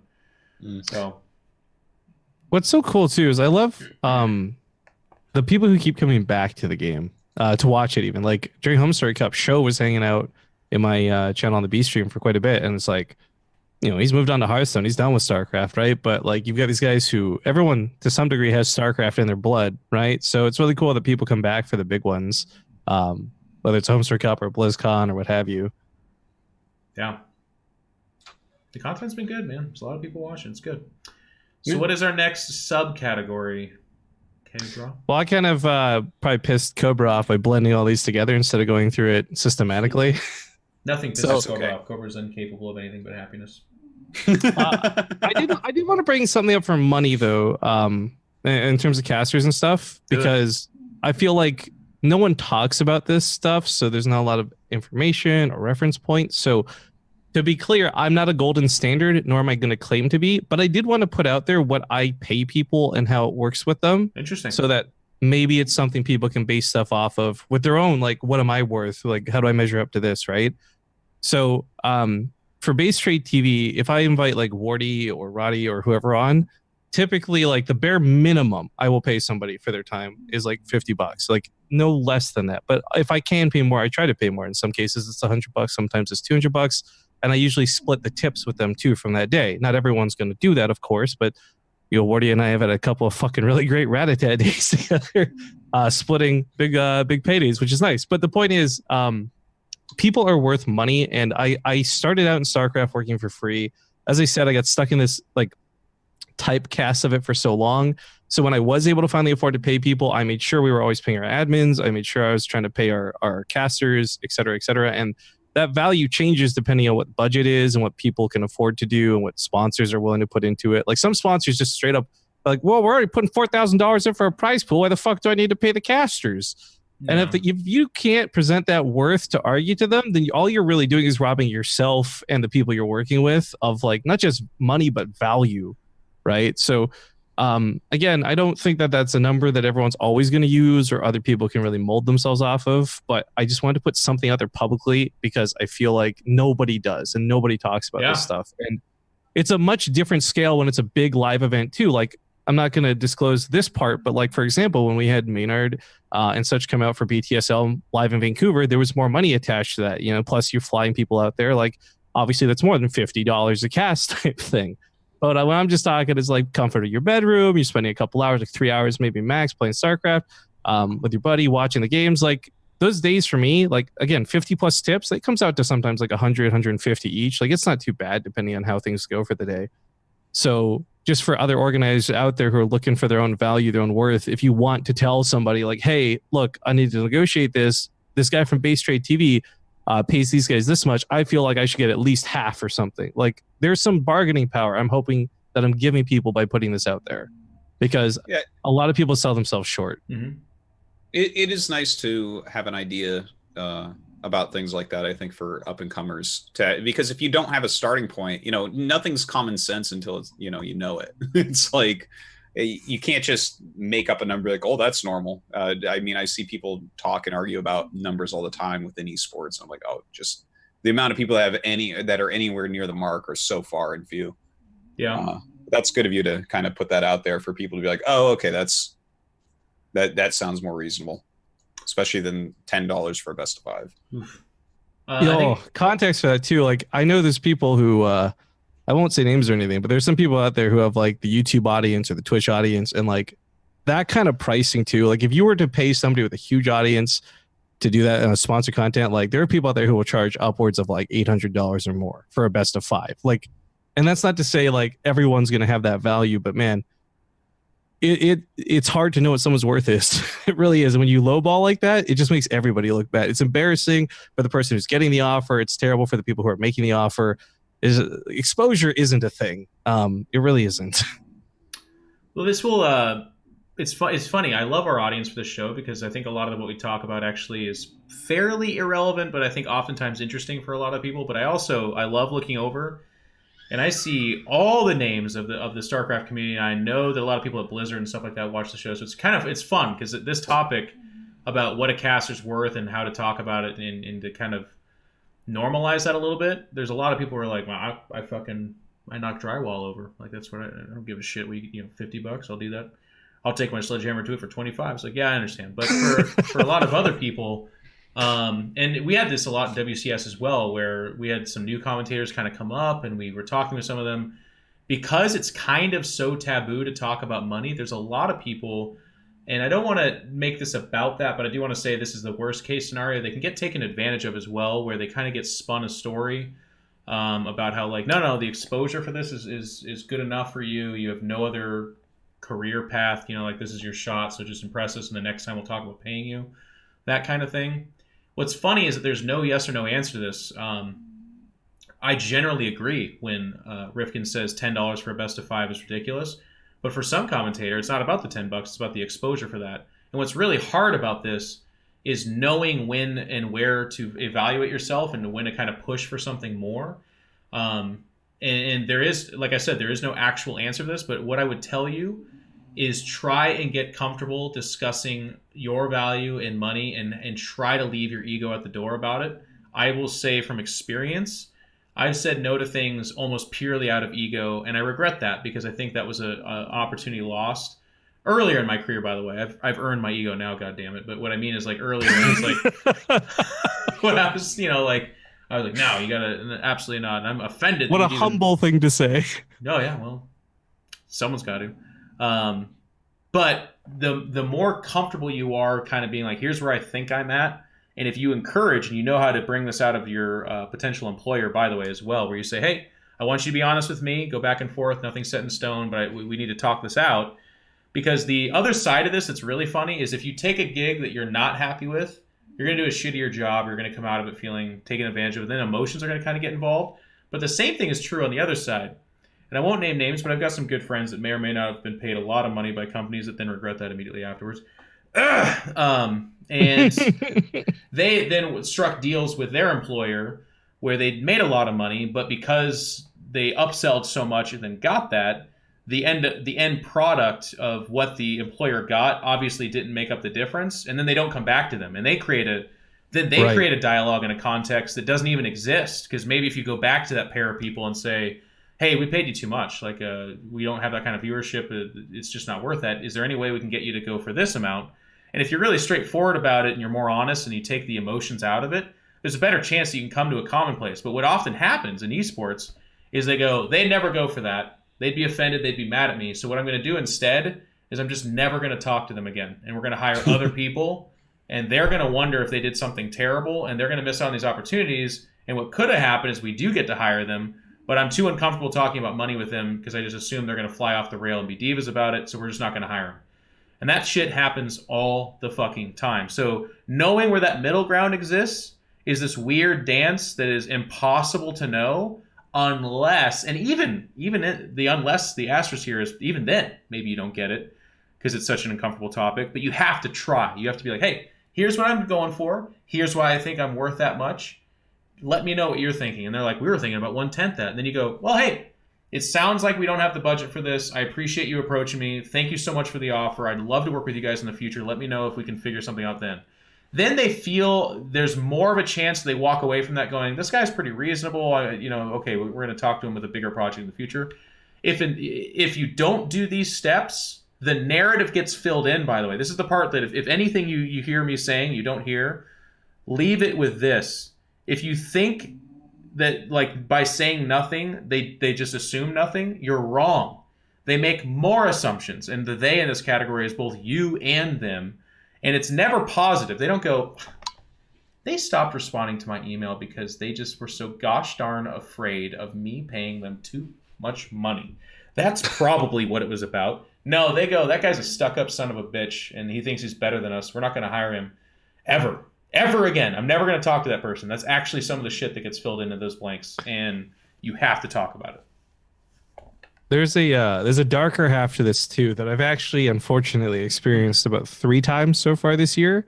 And if we're gonna, I guess this topic is kind of morphed into talking more about wealth or value and self-wealth rather than just the tournaments and stuff. But I think this goes hand in hand with this it too. This is subcategory 5. Yeah, go ahead. Undercutting is something that happens in esports too, and it's not always like somebody like a talent comes in and says, "Oh, I'll do it for cheaper." Sometimes it's the sponsor, the employer that says, "Oh, I'll pay you less because so and so accepted a smaller deal too." So like at the end of the day, you end up cheating yourself and a bunch of other people out of so much more money, like, which is really unfortunate too, because sometimes this is about getting paid by a person, sometimes it's about sponsoring an event. Like, let's say, take my numbers out there, right? I'm paying somebody $100 to come cast with me, and then someone else comes to me and says, "Well, I'll do it for 50." Well, if I take that guy for 50, then all of a sudden he's missing out on $50. And then when he asks me later for the full price, I'm going to be like, why would I do that? You said you'd do it for 50. And then everyone else who wants to work with me, and suddenly my price point has been lowered to 50 because I've got somebody else who's willing to do it. So this one guy may have got a small temporary like leg in or foot into the door, but instead has like screwed over himself, themselves, or many other people in the process of it. And I think this goes back into that self-worth. Like, you're only undercutting for one of 2 reasons, right? Either you don't know your own value and you don't think you're worth that other amount, or you're trying to just weasel your way in there, which at the end of the day is still going to lower your value for your product, whether it's casting, organizing, hosting, adminning, whatever it is. And I know that this has gone on for a while. Like, it's not like the first time this has ever happened. This is the first time in like 6 years I've experienced it. And it was like 3 times this year in pretty major moments where I'm like, well, fuck, that's stupid. Mm-hmm. So I'm really not a fan of people who undercut, I guess, because I think it hurts everybody, themselves included, more than anyone else. Well, are you talking about people that know how much other people are charging and going in below it specifically in that regard? Or are you talking about people that don't know their own value? Because I think that all these things are very different. And I think that getting your opportunities is important as well. It's easy as casters that make a living to talk this way, and I mean I agree with what you guys are saying, but at the same time, there is something to getting your name out there and getting some gigs. So without getting into specifics, also yes, you're right, but secondly, the one instance I had of the three that involved someone undercutting me was just them simply saying like, "Oh, I'll do it for like literally a quarter of the cost. Fly me out there, let's do this," right? And that person in that instance, I think, was just trying to, push their way out, get in there. I don't think it was about money or value for them, which kind of sucks because it ruins it for, again, they're getting less money. I'm pushed out of it. Other people probably get paid less as a consequence. The other two situations I was talking about too were actually two companies, which I won't name, but they were trying to sponsor events, and they went from me to somebody else, and they tried to lowball each of us. But because all three of the organizers were in contact with each other, we very clearly saw transparently what they were trying to do. And like undercutting in that regard is just, I feel like, they're trying to get the best deal as a company. I understand where they're coming from, but like also that's kind of shitty to do. Like, don't jump from person to person so quickly. I know what you mean. I don't know. Call me a capitalist scumbag, but I'm actually... intent's obviously important, but when it comes to business, like there is an actual value into just literally landing the gig, and if they can get the information on what someone else is making and come underneath that, because then we're playing this weird game of poker where everyone's like they got their hand and you see someone else's hand. And if you ever seen this guy at the poker table, because they actually fucking exist, by the way, they'll be like, "Excuse me, everyone. I know that he has King 9 suited. I would like us to redeal, okay? I would like that." And then everyone kind of looks at him, and in their head, they're like, "What a fucking weirdo right now." Like, I understand, and it sucks when someone, like, in a predatory fashion in particular, undercuts you. But I also agree with you on the other part, and I think this is a natural part of business, actually, where it does hurt them. If they undercut, sure, maybe they land that gig. But in the future, it kind of price points them really low. And then it also puts them in the category of, "Oh shit, you gonna play like that, player? You gonna play like that? Okay." And then weird stuff comes into play where it's not nearly as big of a deal. Like there are some times where you can use your politics as well. If someone undercuts you and takes a gig, but you're a big player, one of the things you can do is go to other employees and be like, "Hey, I prefer not to work with that person if you work with me."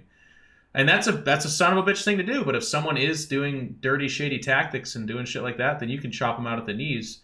And if you really want to big dog them, you can kind of communicate that to them too as well and say, "Hey, I know what you did. I need you to understand this ecosystem is a little bit more fragile than the way you're treating it. If you're going to thrash things around that way, you're going to get burned. And here's how it happened." And then they have a chance to keep being a dirty bird or perhaps fall in the line. And that stuff happens too, and is usually not discussed on a show, but that's the kind of premium motherfucking content you get here on the Pylon Show, motherfucker. That's what I'm saying, okay? Well, I mean, I've heard about stuff like that happening in other games. I don't think stuff like that specifically really happens within StarCraft, at least anymore. Maybe back in the earlier days, but I think that... What? Undercutting? On purpose? Well, no, I guess that probably always happens somewhat, but what you're saying, like big dogging someone and, that type of thing, I don't think it doesn't have to happen. Everyone's been around for many, many years, and usually the people that come up are like truly passionate people that are also from the scene. Where you'll see this stuff more often happen is when a game sprouts up and people abandon ship and kind of go there and they're like, "I am a Rocket League commentator," or "I can't believe I'm here, but Artifact is what I've been waiting for 25 years. Oftentimes, those are the people that there'll be some fucking razor-edged elbows getting thrown around. What I like, and I'll just, this is again, old Poppy Geoff giving some good old information out there. You can, and people have landed gigs and made careers the dirty way. So I'm not telling you it's impossible, but what I will tell you, more often than not, the commentators you see on the world stage commentating games in the finals and doing really great stuff, they are not there because they targeted that game and then like torpedoed into it and killed people along the way to get that job. More often than not, it has happened, but more often than not, There are people that genuinely really fucking enjoy that game, play the crap out of it, and are in and around that scene, and then are raised up from within and get gigs and are charismatic or personable and that kind of stuff. That is, I would say, 90% of the people you see on camera, that's kind of their story. Obviously, as I go forward with that opinion, it's becoming a little bit less true because esports has hit a place now where scenes are sprouting up and they're being like forced through by millions of dollars. So you are seeing some commentators who did sign contracts, not because they're like, I'm just so enamored with Overwatch, but because they were like, that's a lot of money and that's a stable income in an esports world that I've been a part of for a long time where you don't always have that stability. So I'm going to do this thing. So it's kind of interesting. There's different ways. Because that was like one of the most asked questions forever, right? Like in 2015 and earlier, people would be like, Geoff, how do I get into esports? And my advice was always like, don't. You can't. It's like impossible. Yeah. Like, don't try. They're like, I just quit college. My wife said that we can use our life savings, and I want to be a professional player for Evil Geniuses someday. And I'm like, Jesus Christ, man. What have you done? And they're like, well, I got one shot. I'm like, it's already been taken. You're out. You're out of here. You're not going to get it. But in 2018 and stuff, there's fucking college courses. There's actual consultants, both good and bad. There's scholarships. There is actual ways to target esports and get into it. So it's kind of funny because I just felt very strongly about what I said, but I'm going to color that with it's becoming less true. People can target esports and get in. We're all over the place. Well, I can end up just merging all the topics together, so I don't think there's a lot more I have to discuss on any of this stuff. Just kind of wanted to put some transparency into words, like some of the work that goes on behind the scenes and all that. So thank you guys for letting me do that. Well, thank you, Rifkin. It takes a lot to do that. And the funny thing is the tax is that the more honest you are on a show or the more personal things you share, the more people will use that against you. So I know. Content creators have to have really thick skin when they share personal stuff and when they talk about transparency because it's not comfortable. The easier way to do is to smile, clap your hands, and just be like, everything's great. I like video games. Do you like fucking video games? And then people will be like, I don't like the way your hair looks. And it doesn't really hurt anybody. But when you share what you pay people or what you are paid or that time so-and-so did something to you, that's actual ammunition. So it takes a lot. So thank you, Rifkin. Appreciate that. Is that it for our overarching big concept, Cobra? I don't think we have.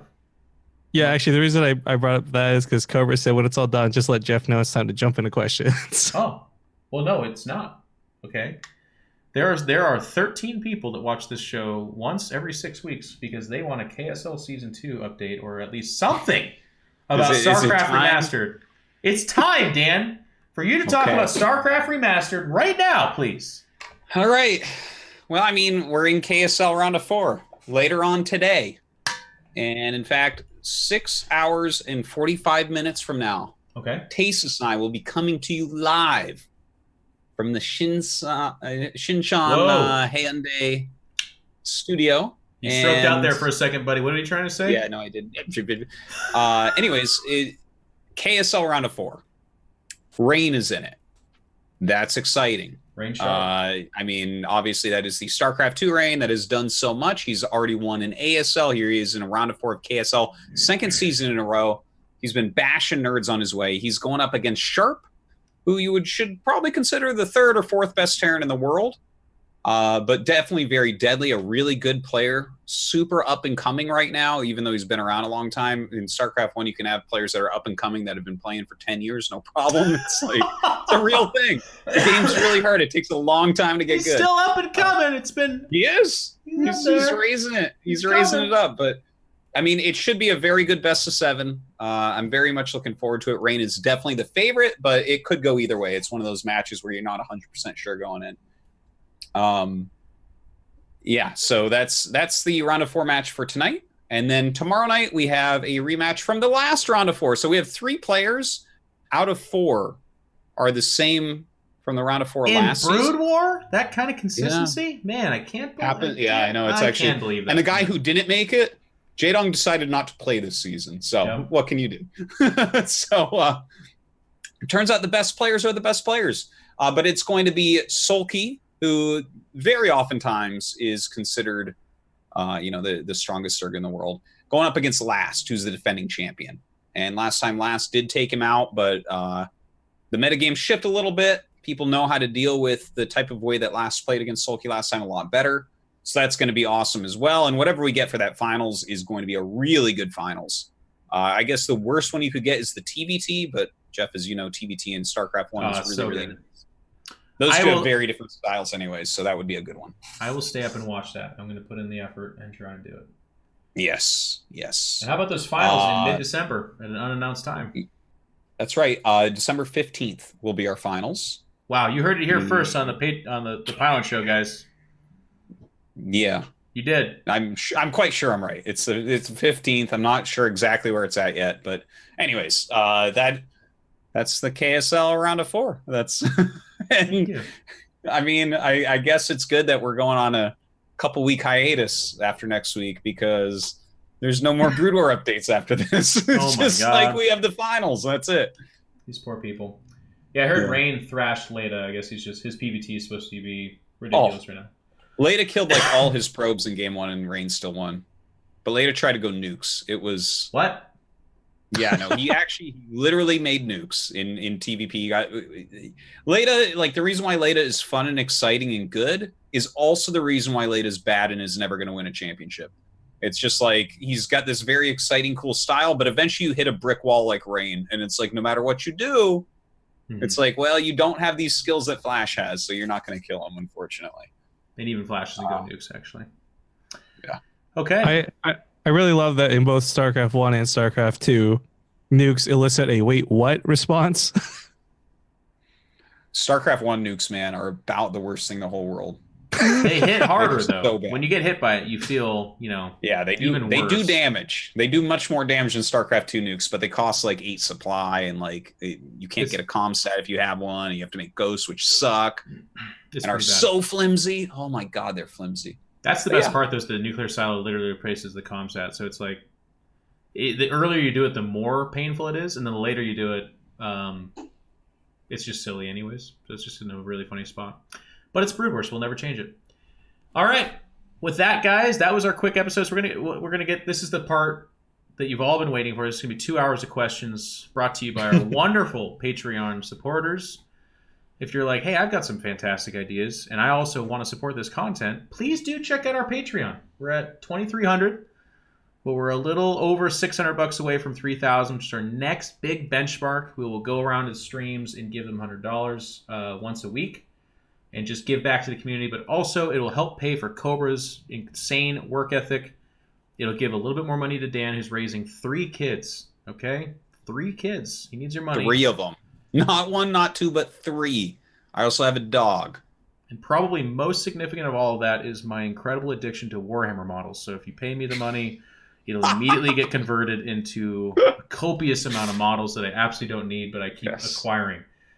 Converted into heresy. It's important. Well, no, I purge the heresy, or I'm the Forearmed Emperor. It's both sides. Anyways, here's the questions. Still not. What do you personally think is most likely to bring about the extinction of the human race? We ask big questions here on the Pylon Show. Also, my friend was complaining about Warhammer power creep. Does In Control have anything to say about that? But first, guys, what's going to destroy all life on Earth?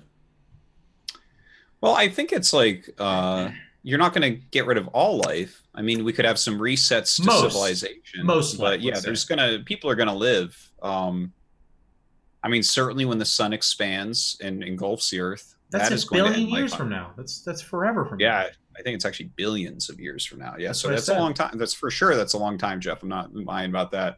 But what would be the number one thing before that? Yeah, I mean, peanut allergies. No. Ooh. Think about it, right? Take this serious. We're talking about the death of everyone. No, I am. Hear me out, right? So, like, peanut allergies, we treat like this crazy epidemic, and like, the more people have peanut allergies, the more we have to like, oh my god, nobody breathe peanuts within like range of them, right? This allows more people with peanut allergies to breed and create more people who have peanut allergies, and to the point where eventually you're just gonna have a country that you could just throw peanuts at to conquer them. Like, I think peanut allergies. Okay, that's Rifkin's vote. Dan, what do you got? I know you've put a lot of thought into this. I gotta go with Rifkin. You're an idiot. No. the end of the world is actually, in my opinion, probably not that far off. Like in a couple hundred years, we'll actually create a literal AI. Oh yeah. It'll get released in the internet, and its drive to survive will mean that it needs to purge the Earth of humanity in order to do that. I agree. I think that's the most likely way for humans to go extinct. That, and then an asteroid that we don't see coming towards Earth. Those are the two things. Actually, those are things that humans might not be able to stop.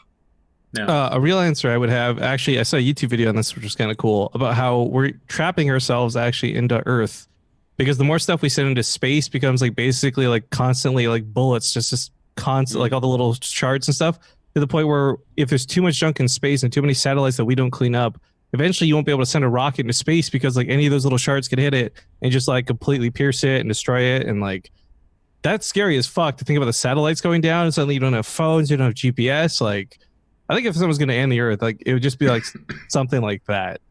Sure. These are all good answers, except for the peanut allergy one. Next question.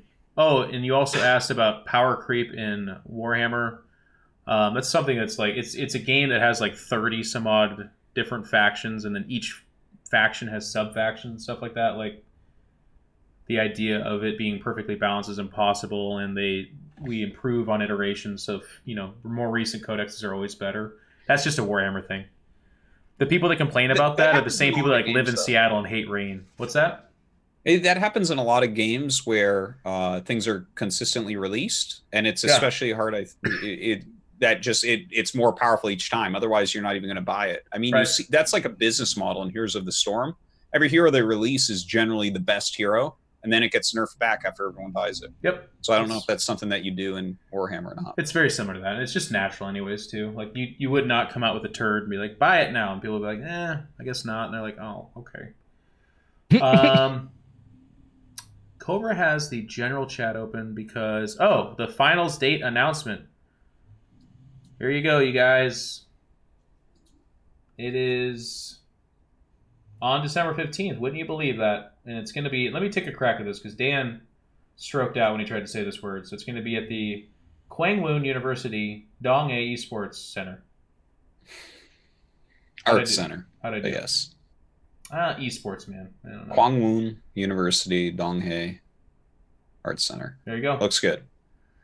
So I guess it has been announced. Okay. 3 days ago. You weren't off by much. A lot can happen in 3 days. So buy your tickets if you're in Korea. And I'm guessing, is any of you in Korea listening to the show right now? Anyone? Me. Other than Dan? Let's see some fucking, Probably not. Let's see some liars in the chat. We're gonna get. Some It's people. pretty early here, man. It's only It's noon. possible, but all right. Anyways, back to the questions, Cobra. The real important stuff here. Next one. What piece of feedback regarding the Pylon Show are you most proud of? Oh, that's interesting. Dan, I know you don't read any comments at all, so this is a great question for you. Yeah. Well, I read like a couple comments right at the beginning when we started it that my mic was bad, but I think I fixed that for the most part. So Yeah, you actually sound good Probably a nowadays. comment about that. Your mic sounds great. Yeah, Here's the thank funny you. thing, too, is it just took calibrating. This was so painful because Dan's actually had a great mic for a long while. Cobra helped him with that. But if you listen to his stream, his voice sounds silky smooth. But some combination of like multi-call, whatever we're doing, it made Dan's mic kind of sound bad. Cobra said he had to ship you out a new one. Well, Cobra's the savior of our esports, so it makes sense. But anyways, the first like few episodes, people are like, God, Dan's mic! Ah! Like the whole time. But that was also back when I had like crickets or they could hear Bearson snoring. So it's like, the funny thing is with comments and feedback is you have to sift through the people that are just going to be upset. That's not constructive. There's nothing. They're like, I don't like Geoff winking at me. It's like, well, all right, I don't need that. Then there'll be someone who's like, hey, something like this, and actually I feel this way about it. And you're like, okay, there it is. There's the feedback. But for me personally, content or feedback that I've really liked, there's just been a lot of people that have done a really good job of reaching out and specifically just being like, hey, I really like the Pylon Show. People told me this at BlizzCon. They told me it at Home Story Cup. And almost every stream I ever do, there's someone that's just letting me know. It's really nice because, again, the show is aired on my channel and I also do other things here. But when you let me know that you appreciate this content, that sits in my brain. So in the future, when someone's yelling at me about how much they fucking hate my content, I can be like, well, there's some people that like it, though. There are. Because if you guys don't voice that, then those guys that yell at me a whole bunch, they get the lion's share of it. So thank you. Finalius says, when will Tasteless come on the show? In Control promised us Tasteless in the very first episode. That sounds like something I would not do because I have no control over that whatsoever. I might have told you that we'll try to get Tasteless, and we have. I'm going to answer this again, and this is the actual honest answer. We've actually asked Nick. We've talked to him. He doesn't really want to come on to a StarCraft 2 talk show, and that is totally okay, and that's totally fine. It only gets weird when people keep obsessing over it. Can I actually answer the previous question, by the way? Yeah, go ahead. My favorite piece of feedback I've gotten about the Pylon show was like everyone complimenting me when I called Jadong with that 4-0, totally just like out of pure love. That was pretty good. That's true. You nailed that. That was the best week of my life, dude. It's like the one time I didn't have someone calling me terrible things. It's just like, hey, you called that right. Good job, Rifkin. I'm like, it was luck. Cool. People wait. That is something that's been a funny cultural thing that's come out of the show is the bold statements by our guests have been immortalized, right? So like No Regret says he'll eat a shoe. I felt the psychic waves of that as that moment came to pass. Like people were rippled like, back through they're time. in chat like, Geoff, on your show, here's the, and it was amazing. Or every time Dan gets a prediction wrong, people come out of the fucking like Spider-Man descends from an unseen rafter and just like, he's like, Dan made a wrong prediction, and he like zooms away. I'm like, wow, shit. But yeah, Finalius. Just in general, by the way, I want to encourage people, like, if you don't see someone on the show, definitely feel comfortable being like, hey, you should ask so-and-so, but don't, like, expect an answer, and then certainly don't harass us about it. Because a lot of times when you don't see someone on the show, it's not because Dan and I don't want them on the show. It's because we've asked and they've said no thanks or they can't. We get turned down sometimes. Certain pros and stuff don't want to come on. It's a long show. It's a lot of talking, and it's fine. Franz, in control. Ever since you created the Korean music discussion thread on Team Liquid back in 2009, I've been able to control my crippling addiction for K-pop girls over the last 10 years. How can I deal with the issue I directly blame you for? Geoff, didn't you do this as a complete troll, if I recall this correctly, because you thought it was so funny that so many StarCraft 1 fans were into the K-pop and you thought K-pop was so stupid. Let me tell you made the most like sarcastic thread. I don't know if that's still up there or not, but like it was the way it was so funny too, because the way you wrote it and just knowing you, I was like laughing. I'm like, oh god, yeah, Geoff thinks K-pop's so stupid, and then it took off. People didn't realize that you were just like, this is garbage. Before going viral was a thing, and I don't think it says 2009, but it might have actually been before that, but maybe it's 2009. I went viral on Team Liquid with this like people just every time fucking K-pop popped up, or there'd just be a thread of like, have you seen what the shoes that Hiyori is wearing in this music video? And like, I don't know. I used to make a lot more off-color jokes back then or whatever, but I made a thread, like Dan said, completely sarcastically being like, oh man, Korean girls, does anyone else just like it when their pants just barely, just like, it's just so cringy and so awkward. But then it became, and still, I think it still is alive to this day, or at least it was like a 500 thread K-pop discussion, and power to the people. Instead of like my joke hurting them, they fucking owned it. They just made it into a thread talking about K-pop. And it starts with this ridiculously sarcastic OP, and then they just worship K-pop in it. And I was like, shit, I've never been owned so hard in my entire life. What? Okay, so it just got posted. Korean music discussion by In Control. 2009, yeah. Oh, okay. So yeah, you can. Oh my god! So it's got now each page on Team Liquid has 20 replies. It has 5,692 pages. That's amazing. So now you have to multiply that by 20. Yeah. That's so stupid. That's so stupid. So look at the OP that says, rules that need to be adhered to, please. No good music, please. We don't want it fucking up our narrow and ignorant world where Regurgitated, unclever beats mixed with terrible, simplistic lyrics sung by hordes of plastic girls is the preferred music. Must be socially inept and critically awkward on the forums. We prefer explosions of lame facial gestures and terrible choreographed group dancing. Being social or sharing space with people that isn't internet-based does not interest us. I like shiny things. And 4, post image macros and random videos of K-pop with limited descriptions and shallow discussion. This is critical. Must be able to withstand tremendous criticism. We are strange, low people with base interests. If we are found, God help us, we will be mocked. No, I'm sorry. Geoff, how did they take this into a 6,000-page thread? Oh, God, it was so sarcastic of you. I forgot all about this. Thank you. No. The worst part about this is where he says the outfits are adorable. So first off, Controls used the word adorable. That bothers me on many levels. Sure. Then he says, makes me wish they were younger. How did this thread? Oh, that's right. I actually didn't read the bottom. It says, notice the amazing choreography and kick and sing while wearing heels. Fucking amazing. Also, the outfits are adorable. Makes me wish they were younger. Yeah, so I made this expecting it to be closed inside of like 2 comments and be a shit thread. And then it just went off.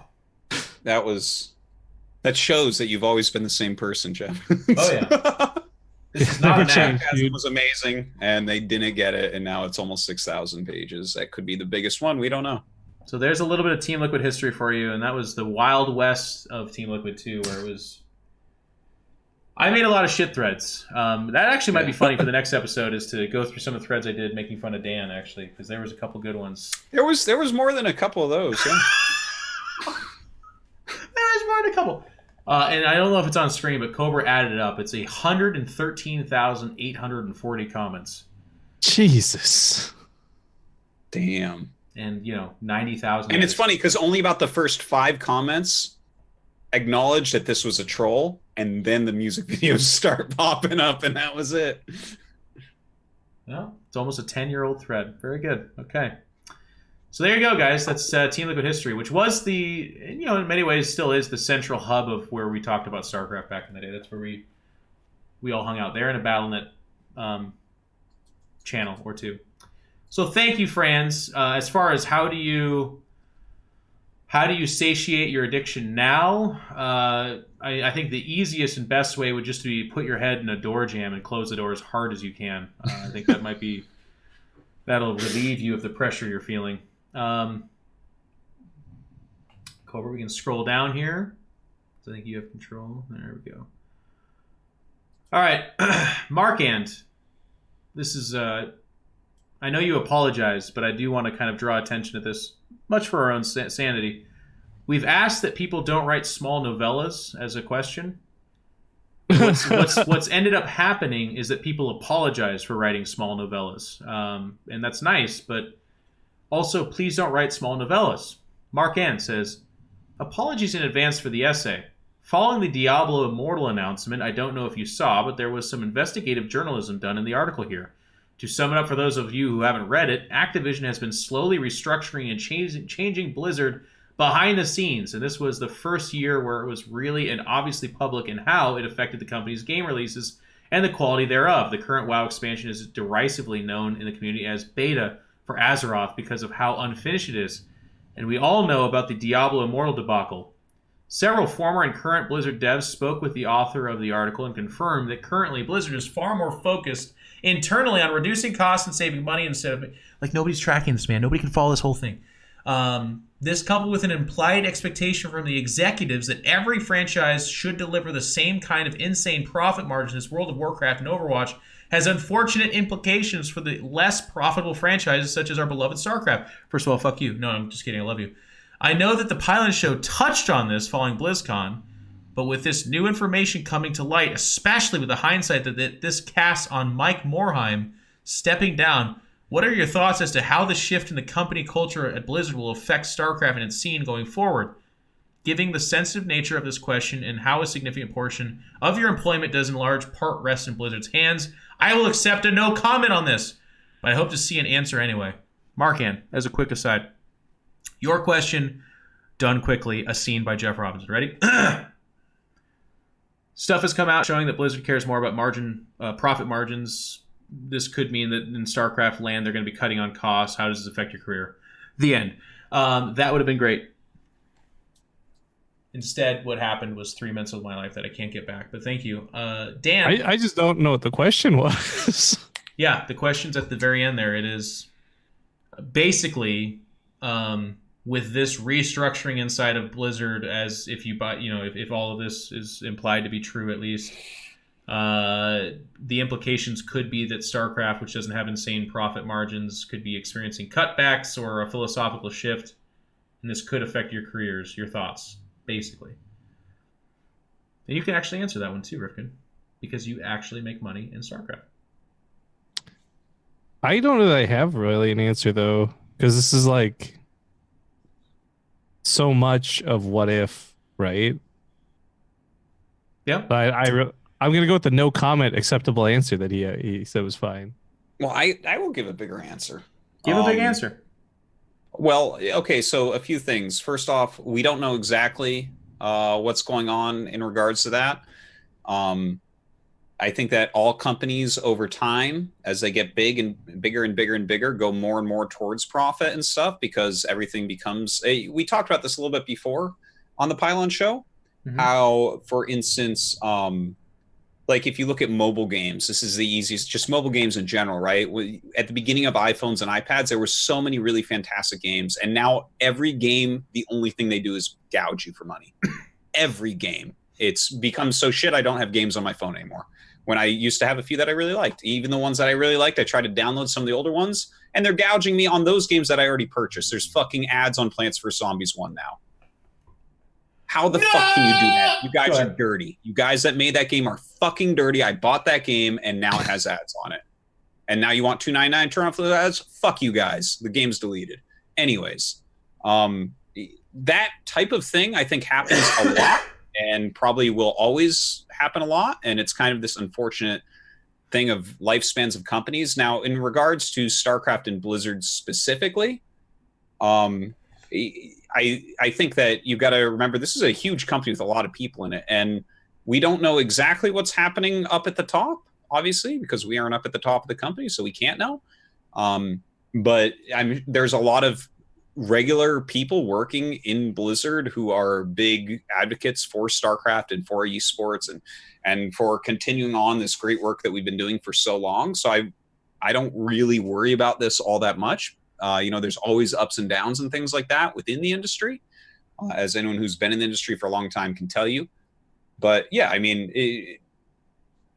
I guess I don't think about this that much. I've definitely noticed that more things like cell phone games are coming out and stuff like that. And the fact that they decided to make a fucking refined sugar kids cereal out of an Overwatch character, I see these things, but that doesn't mean that necessarily, the StarCraft team, I'm sure, is still going to fight to have the greatest StarCraft that we can have for the upcoming years. So I'm not overly worried. So that's the specific answer. Mine will be, I'll just try to address the spirit of what you're asking, which is like, let's just grant all of it is true for the purposes of answering your question. And then let's go with the assumption that StarCraft gets severely cut and is tanking next year, and my career as a commentator calls into question. What does that look like for me? Well, maybe I do a couple less WCS stops because they don't have commentators or something, which I don't think will happen at all. But let's, again, hypothetically, I don't go to those. My daily job is to stream, basically. We would still do the Pylon Show, talking about the StarCraft that is there.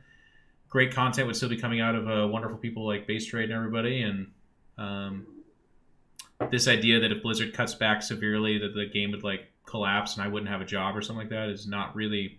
That's not really how I work in general. My job description is I just want to do cool shit and get paid for it. So StarCraft's my number one love, and as long as I can do that, I will. But I'm not walking this tightrope of if StarCraft exists, so do I. It's more of a I'll just stream other games and play those and make content about it and continue to do what I do and get paid for it. So that's the whole answer. Granting everything in the Doomsday scenario, which I for those of you listening, my guess would be that next year we're fine. We have a wonderful WCS season, and you see great commentators there and great content and a whole year of great StarCraft. Will it be that way forever? Probably not. But I think at least the next few years. Caleb, go ahead. Oh, I was gonna.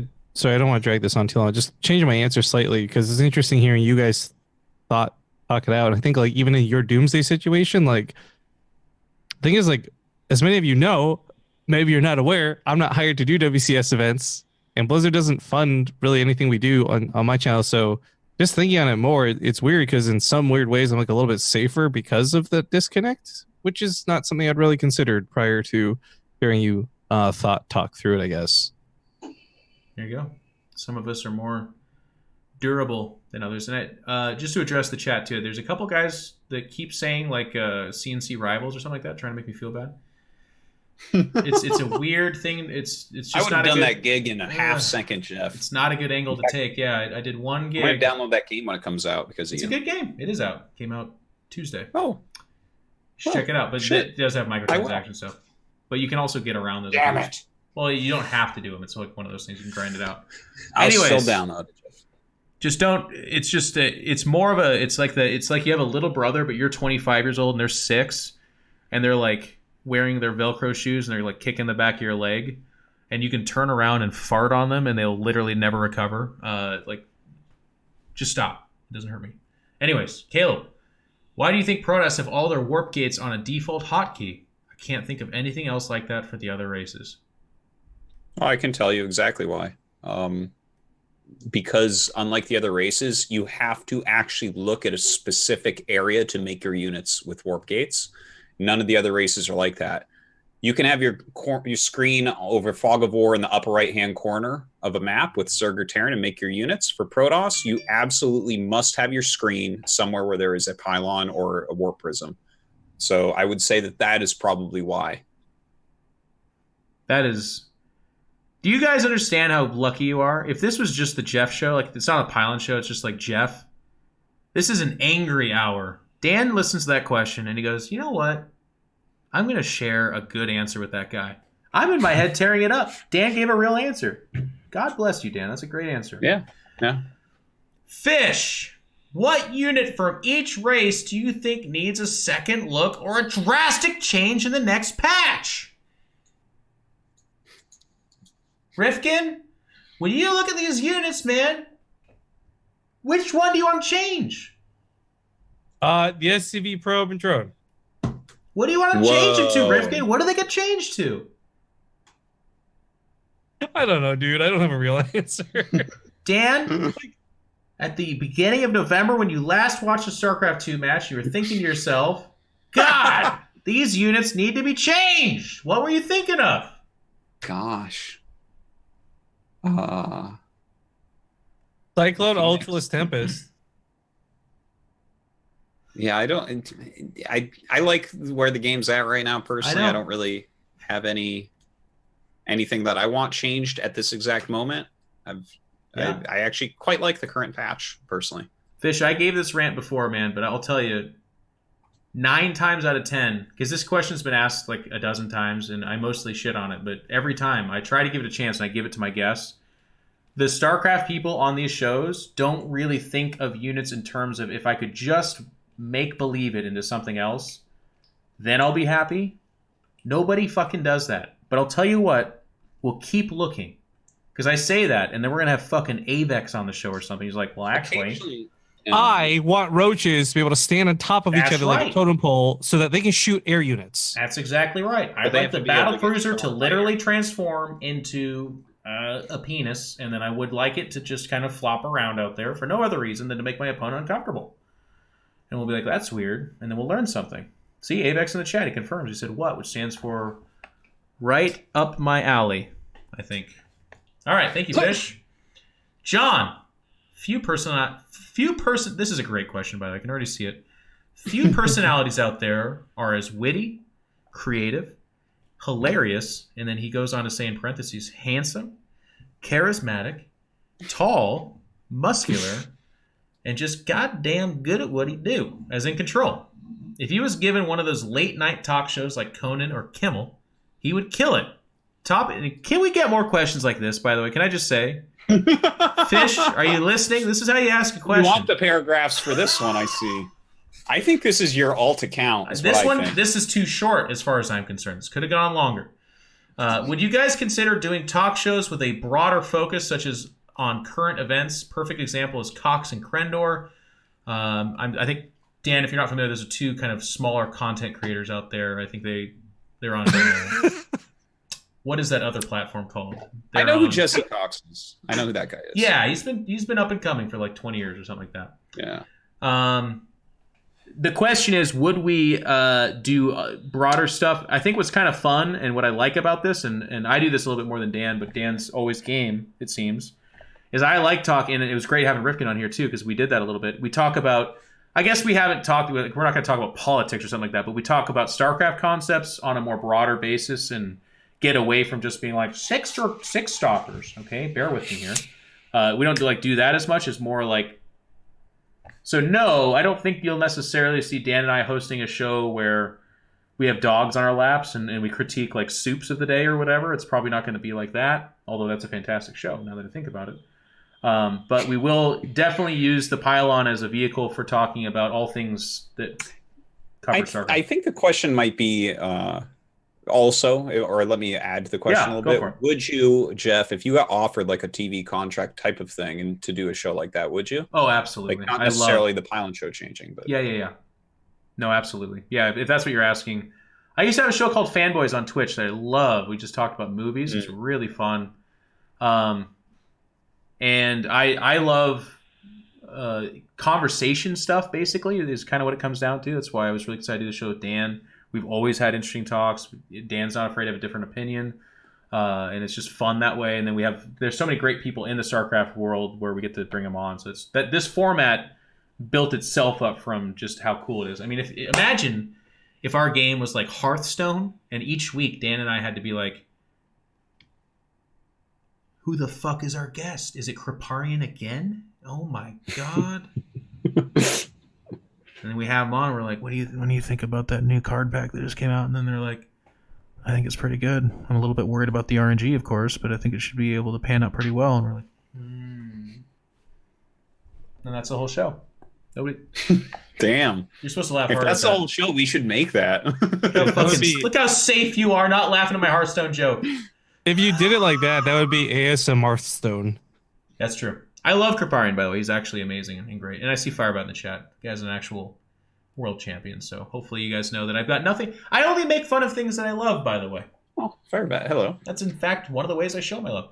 Anyways, John, that was one of the best questions I've ever read. So thank you very much. Banjor Public says, in how many languages can you say thank you? I thought that was interesting. Oh, Rifkin? Okay, well. Thank you. How many languages can you say that in? I just showed you. That's it? What's French? Merci or something? There's two, I guess. Yeah, there's merci. There's every American can say it in Spanish. What is it in Spanish? Gracias. Oh, yeah. I know that one.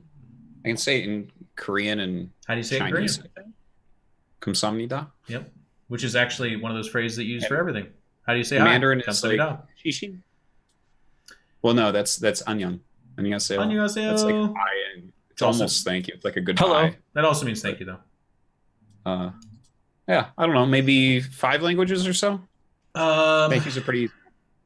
Yeah, I think. And every country I go to, I think I learn how to say thank you, but then I obviously forget it because I don't use it enough. Yeah. Yeah. I can say it in other languages, but I believe all of the impressions that I would do for it are racist, so we'll just skip to the part where we kind of nervously chuckle, wonder if I'll get fired, and then I don't. So you can't get fired from this show, Geoff. Well, actually, me and Cobra have been talking. Yeah. We need to sit you down. I'm not willing to test the hostile takeover coming. My general permeance has felt very tangible these days. So, yeah, I'm not going to... I know what you're trying to do. You're trying to get Geoff to make an old racist joke, but he's not going to do it this time. Or is he? Stay tuned. Alisaunder, our assistant producer, says, stolen from Fear Dragon. Well, everything is, to be honest. You have to take one map off of Serral in a best of 101. What's your game plan? Anything goes within the rules of a typical offline tournament setting. Oh, a best of 101. Well, this is just popping into my head right now. It would be basically the same exact sharp all in that I'm already kind of good at every game in a row, right? And just getting better and better and better at it. And then you make it look exactly the same, like every 15th time, and do something that would kill the counter to it. That's the best way to plan to take one map off of someone in 101 games. Literally, as I read this question, that was my plan as well. To give you an idea of where Dan and I come from, we're like the same single cell organism where we're like, so now I have to give it an answer. But in the meantime, Rifkin, how would you do it? Well, specifically says anything goes within the rules of a typical offline tournament. Yeah. Yeah, I don't know any. I've seen the WCS handbook. I'm pretty sure it doesn't have rules about pushing Cyril out of his chair, right? I believe not. So I think I'd be good to do that and just quickly. He would still beat you for sure. Yeah, my fear is that he still beats you. Yeah. You'd have to go back to your PC all to I'd win, have and then to he'd do get back to his. No, but see, all I'd have to do is push him out long enough so I can hit Alt F4 on his keyboard, and then I've won. It checks out. That would be, yep, that's a winning strat. For me personally, I would just I would basically I gotta bring it back, sorry. That's okay. Good. Should we tell him that we can see that he still is? Oh, he sets up a tree fort. Oh my god, he's got a casting tree fort. My answer is that I would basically tell him that if he gives me the win, I've got this amazing kind of rev share situation with Base Trade where if I let Rifkin on my show 2 or 3 times a year, he gives me hundreds of dollars and will allow me to pick the winners of all of his tournaments. So you're a match fixer. Yeah. Is what you're trying to say. Only in Base Trade. They're the only ones that were dirty enough to allow me to do that. Yeah. Sorry, Rifkin, welcome back. Thank you for joining us. I mean, I have wireless headsets. I can hear the whole conversation. Do you have wireless? I don't know. Yeah, it's pretty great. Being able to walk away and listen to people talk shit about you. Oh my god, it's great. Well, there you go. Gunner, what are some ideas or what would you like to see from content creators that aren't particularly good or into 1 versus 1? I mean, I guess what I like personally is not what gets the most views. So it's not, don't necessarily take what I'm saying and do it, but like things that I like to see breakdowns, like statistical breakdowns, like go through replays and find patterns, or, you know, get the rush distances from every single base, figure out things like what's the quickest way you can get a DT, you know, stuff like that I find kind of interesting, and they're all like math based rather than having to be good. He described BasetradeTV with this question, by the way. You don't like 1v1? I am not particularly good at 1v1s, no. So, yeah, I just like watching and hanging out about the game. Yeah, I don't know. I would like... I always like... It's kind of hard because I enjoy, conceptually at least, interview-type questions, but then a lot of times when I watch interviews, I don't like them. So it's not so much... I don't know. It's not even that I'm calling out interviewees or something like that. It's just that I prefer questions. I don't know. It's more often on the players, I guess, or who they're interviewing. But I like to learn about people and know more about them and see their personality kind of come through. And I think that's content that we don't get as much. I started to begin to like the whatever the fuck that series of videos we had for BlizzCon. Like that was really well produced. But then I really didn't signature series, but I really didn't like the sad angle they all came from. I thought that was such a weird, god awful, terrible, and it's like it's funny too because I call me sensitive, I guess, but as a StarCraft fan, I'm just fucking over like the funeral music type thing. Whenever someone's like, they're like, "Hey Geoff, so."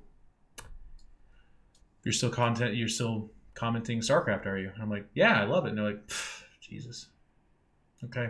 I kind of saw it more like I like stories of sacrifice personally. Oh, I think that those are really touching, kind of to see like what did you give up, what did you go through to get to where you are. So I actually kind of liked them. One of them that way, but all of them were like a reenactment of a kid being like, the first time I was handed StarCraft. And then I knew that the rest of my life I would slave away at this thing. And they're like, did you ever win a final? It's like, I've never won a final. And they're like, it was just, Dan likes it because he listens to Dashboard confessionals and shit like that, so I get it. But for me, there's so much to be happy about and excited, and these are our champions. Like, I don't know. Like, it felt like when they marched the videos up, it was this weird, like, look at this sack of shit group of people that barely made it here because they've just tried so hard and failed all the time. Like the Juan video. But do you prefer like a happy-go-lucky video where it's like, yeah, I don't know, I just kind of mixture, up and down, have it like tell a story throughout the whole thing, not a tone. Like this was like watching Monsters Ball of documentary of StarCraft players, where it just starts off shitty and ends where it's like shitty. Like the Sarah one was the only one that wasn't that way, which was in and out. I think they should have cried a little bit of racism there, a little bit. Too far? Let's dial it back. It works for so much other stuff. Like I see where the inspiration comes from, right? Like American Idol is always about the sob stories and shit like that. I don't know. I kind of think, unfortunately, not a lot of people have enough personality that you can make a really fun video or something, right? Like it's easy to make the sad portrait because it doesn't take much. Well, and a lot of these guys don't give much. Most people that try to be good at StarCraft, a lot of it is kind of like this sad, hard, sacrificial route, right? So to see other people that have like watching Major fail 2-3 times and then finally it's like, oh, he's doing well. It's like there's a light at the end of the tunnel. I don't know. I actually really like them this year. That's fine. That's the nice thing about being my opinion. By the way, Louis in chat. Shut the fuck up. I can't be wrong about my opinion. God damn. It's literally my opinion. It's literally correct in every way. Just like when Dan says he liked him, that's also correct. I shouldn't have to explain that. I know. That's deep. It's deep. It's deep. FootCU1 says, I am curious. Wait. Oh, I missed one. Sorry. Sam Talick, discounting anyone who made it into BlizzCon, who were your favorite players to watch in 2018? Oh, Leenock and Keen come to mind for me. Raynor for me. Raynor was super fun to watch too. That's a good one. Good pick. Yeah. I'm going to give a horrifically biased and unconventional answer, but the 2 times I watched Rotterdam compete and go for SC2 was really fun. He is such an intense competitor. He makes it really intense, and it was awesome.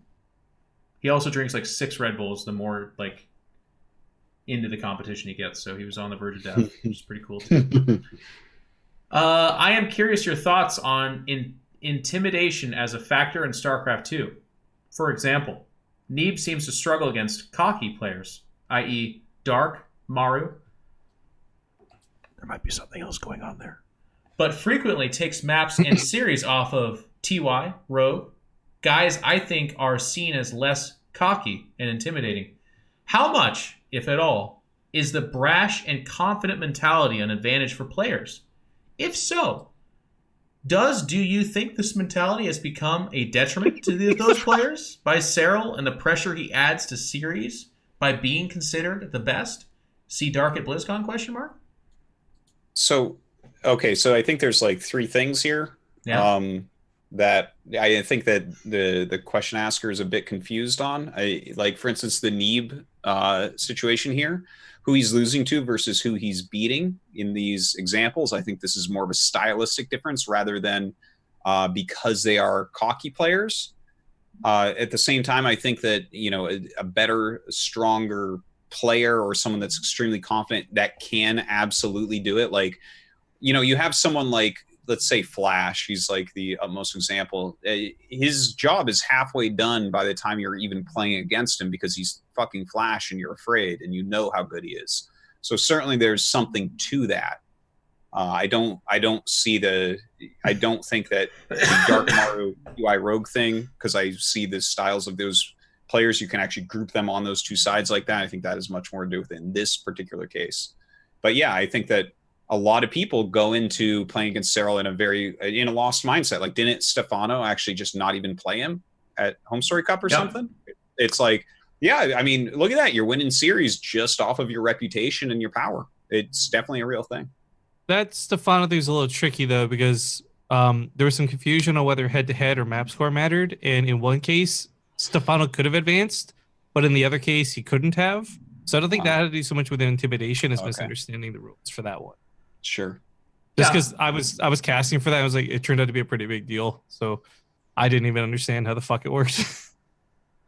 I think there's varying degrees of what you're asking being somewhat correct, but this idea of like specifying that the reason someone lost somebody else is because they're cocky or something like that is making a axe out of a molehill or whatever the saying is. It's like, I'm sure it factors in, but to give that the limelight and be like, this is the reason why they lost, I don't think there's going to be very many people that agree with that. So being cocky, can that intimidate your opponent? Sure. Is that why Neeb struggles against Dark and Rogue? No, it might have something, or Dark and Maru or whatever. No. What are your favorite tournaments of the year and why? I mean, GSL versus the World was ridiculous, and BlizzCon, Why? obviously. Why? Well, I don't know, because Cyril beat a bunch of Korean players, and that's the best storyline we've ever had. So that would be why. Rifkin, what was your favorite tournament of the year and why? To produce is different than to watch. So to produce, I'd say BTSL season 1, and the reason was just because we could bring everybody to Vancouver, and it was really cool getting to Art and Zombie Rub and everyone from the talent side, but also Wardy too, but also because we got to fly the Koreans out there and just have like this really cool event with some really great people. Even though it didn't go very well, unfortunately, still I think my favorite to produce. But as far as to watch, I actually really liked DreamHack Austin quite a bit. I don't really have a great for reasons why. I just sat there. The crowd was great. It was hype. It was enjoyable. The players were exactly who I wanted to watch. So DreamHack Austin for me was one of the better ones of the year. Okay. Cool. For me, I had a really, really kind of magical time almost at this last Homestory Cup. There was just a really positive energy there, and it like launched into, we're going to have Homestory Cup 19 and Homestory Cup 20 has got bigger plans. So it just had this really cool, great feel to it. So it was nice to be around. Vestine, when do I have enough carriers? Never is the actual answer to that one. So I'll just go ahead and take that. Alisaunder, what do you really want for Christmas? A nice pair of scissors. Okay, scissors for Rifkin. Okay. I really want for all my kids to like their toys that they got so they don't scream and try to steal from each other. That's toughy. That's what I would like. So basically what I'm saying is a nice Christmas morning where everyone plays with their toys and Dada sits on the couch and drinks his coffee or AFK tea happily. Nice. It's kind of hard to answer this question because in a lot of cases, when you're an adult male in particular, you kind of own everything you want. So I don't. It's true. It's hard to answer it in a direct way. Like when I was a kid. Oh, when I was a kid, I had this whole thing, and I'd wait months. You know, yeah. But now I'm like, well, I don't know if I really wanted something. I would probably buy it. Yeah, just buy it. Unless it's like way too expensive, then I can't want it for Christmas anyway. I love the feels. Like Christmas time is my favorite. The Christmas lights, snow if you can find it. And I come from a place where you don't get a lot of snow, so it's like kind of rare for me. I even like the rain. I like how generally people are happier around this time of year. So for me, I'm heading home to go see family both in Utah and in Washington, and I'm just looking forward to soaking in that nice quality time in that backdrop. And for my family in Seattle, I'm throwing Barrison in the car and road tripping up there, so I'm hoping to get some adorable pictures of him with my nephew and with other dogs and stuff like that. That's what I really want. Nice. Melty, do you Article 13 set for a final vote in January, IIRC? Will adversely affect SC2 content coming out of Europe? What is that? Well, real quick, all content on StarCraft 2 coming out of Europe is pretty shitty, so I'm not too worried about that. I actually got to be a little rude. I'm so sorry. Because this is close to the end, right? I actually just got a phone call. I got to go. So get out of here. Yeah, thanks for having me, guys. Really appreciate it. Tune in for Ting Season 5 and all that. Love you guys. Sorry. This is totally going to screw up the screen readers, Cobra. So what I'm going to do is not hang up, but just do this. So there you go. There you go, Cobra. He's safe. Bye, guys. Wow. Thanks for coming on. That's a man that knows about production. He did not know about Article 13, to be fair, I think. So well, I just typed in Article 13 and it came right up. What is Article 13? The EU's divisive new copyright plan explained? Yeah. It's going to kill memes or something? Well, the CEO of Twitch sent out an email to everyone because this is actually up for vote right now. Oh, So really? it's kind of a big deal. I personally did not read too terribly into it, but I guess what it could end up meaning is that basically all content essentially coming in, there's going to be so much of that's not what it means at all. I know. This is a fucking synopsis. Content coming out of Europe is going to have ridiculous red tape and like several layers of safeguarding because Twitch will then be held liable for something that breaks Article 13 essentially. So it's just going to hamstring a fuck ton of content coming out of EU to the point where a lot of content creators basically cannot go to bat for themselves. They're probably not going to be compliant to this, and it's going to hurt them a lot. And it's going to make Twitch content shittier too because they have to wear mittens and protective layered clothing and only touch European content with a 10-foot pole. So it's pretty bad. Wow, that sounds really crappy.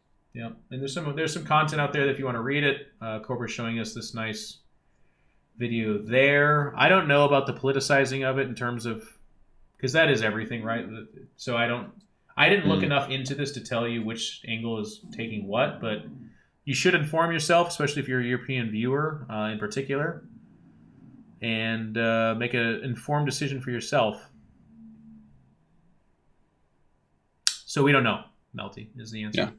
Dan's in Korea, I'm in America, where the biggest thing we have to worry about is voting in a Shark Tank host to be the president of your country. And then he takes an unending shit on everything and everyone. There you go. Next question. Matt500. Please fill in the blanks. Zest having zealots without charge is like having blank without having blank. Also, to Stalkers make this... without having blink.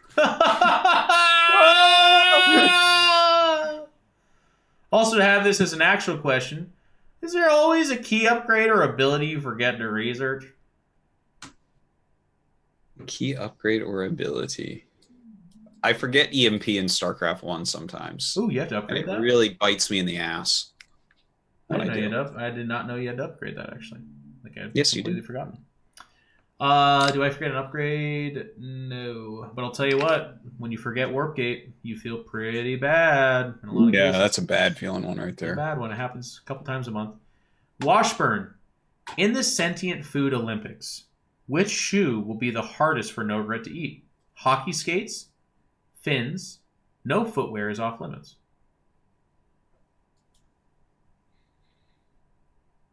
I mean, a hockey skate, obviously, it's got a sharp metal blade on it. You can't even eat it. It would kill you. Can't even do it.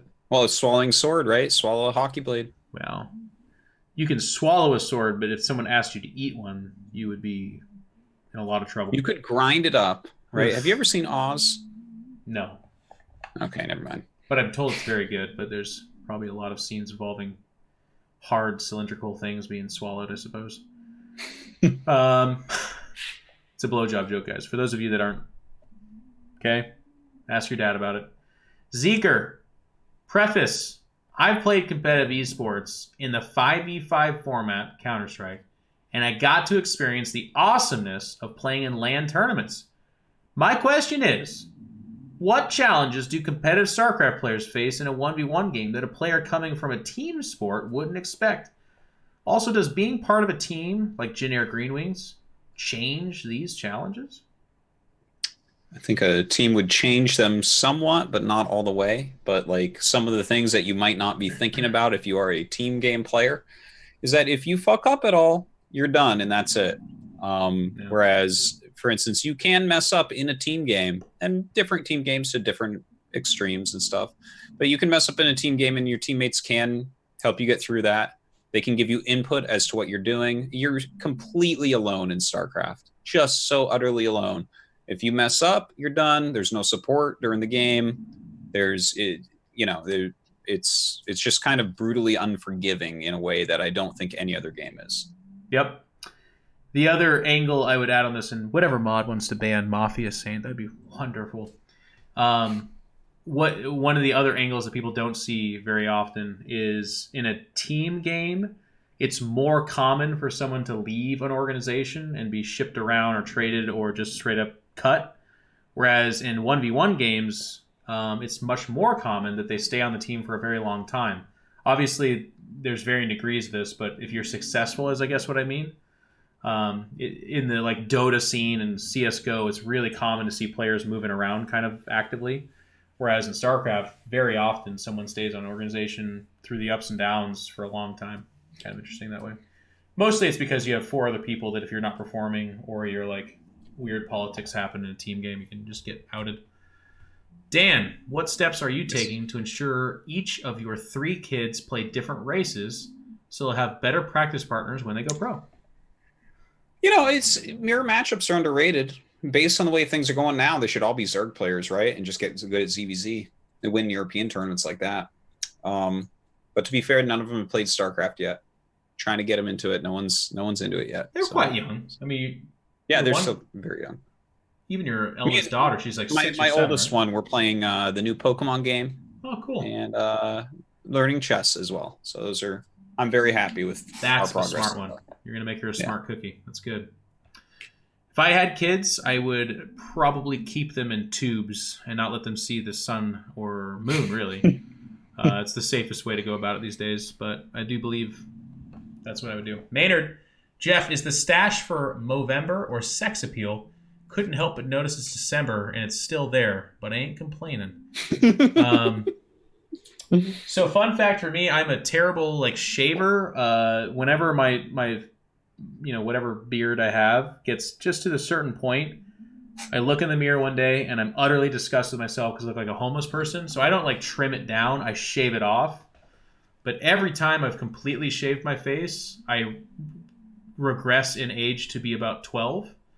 So I've noticed if I leave a mustache, I maintain my 30s. Sometimes the mustache makes me look like I'm 45 and a former cop, but it's mostly just to not look like a child. And I kind of like it, and I don't have hipster tendencies, but it looks okay, I think.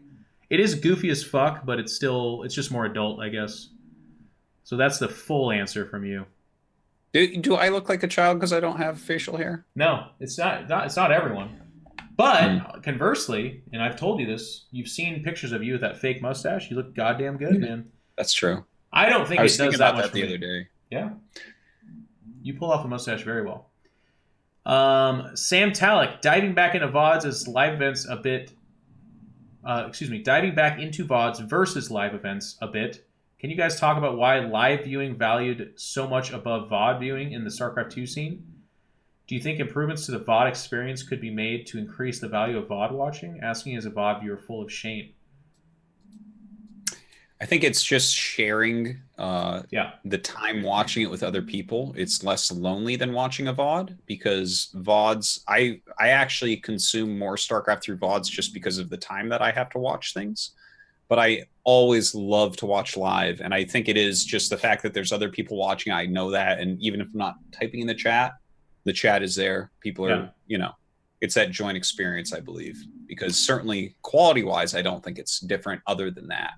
Yep. I think it's that, and I would only maybe add that it's you're at the cutting edge of what's happening. So if some big result happens, it's way more fun to then take to Twitter or post on a forum as it's happening, as opposed to watching the VOD 3 days later and be like, I can't believe such and such happened. And then people will be like, yeah, it already happened. VOD watching is great, but it's very much so auxiliary to the primary way to absorb that content, which is watching it live. Avex, since we're on the mustache, the question of stashes, when will we see the Arto stash return?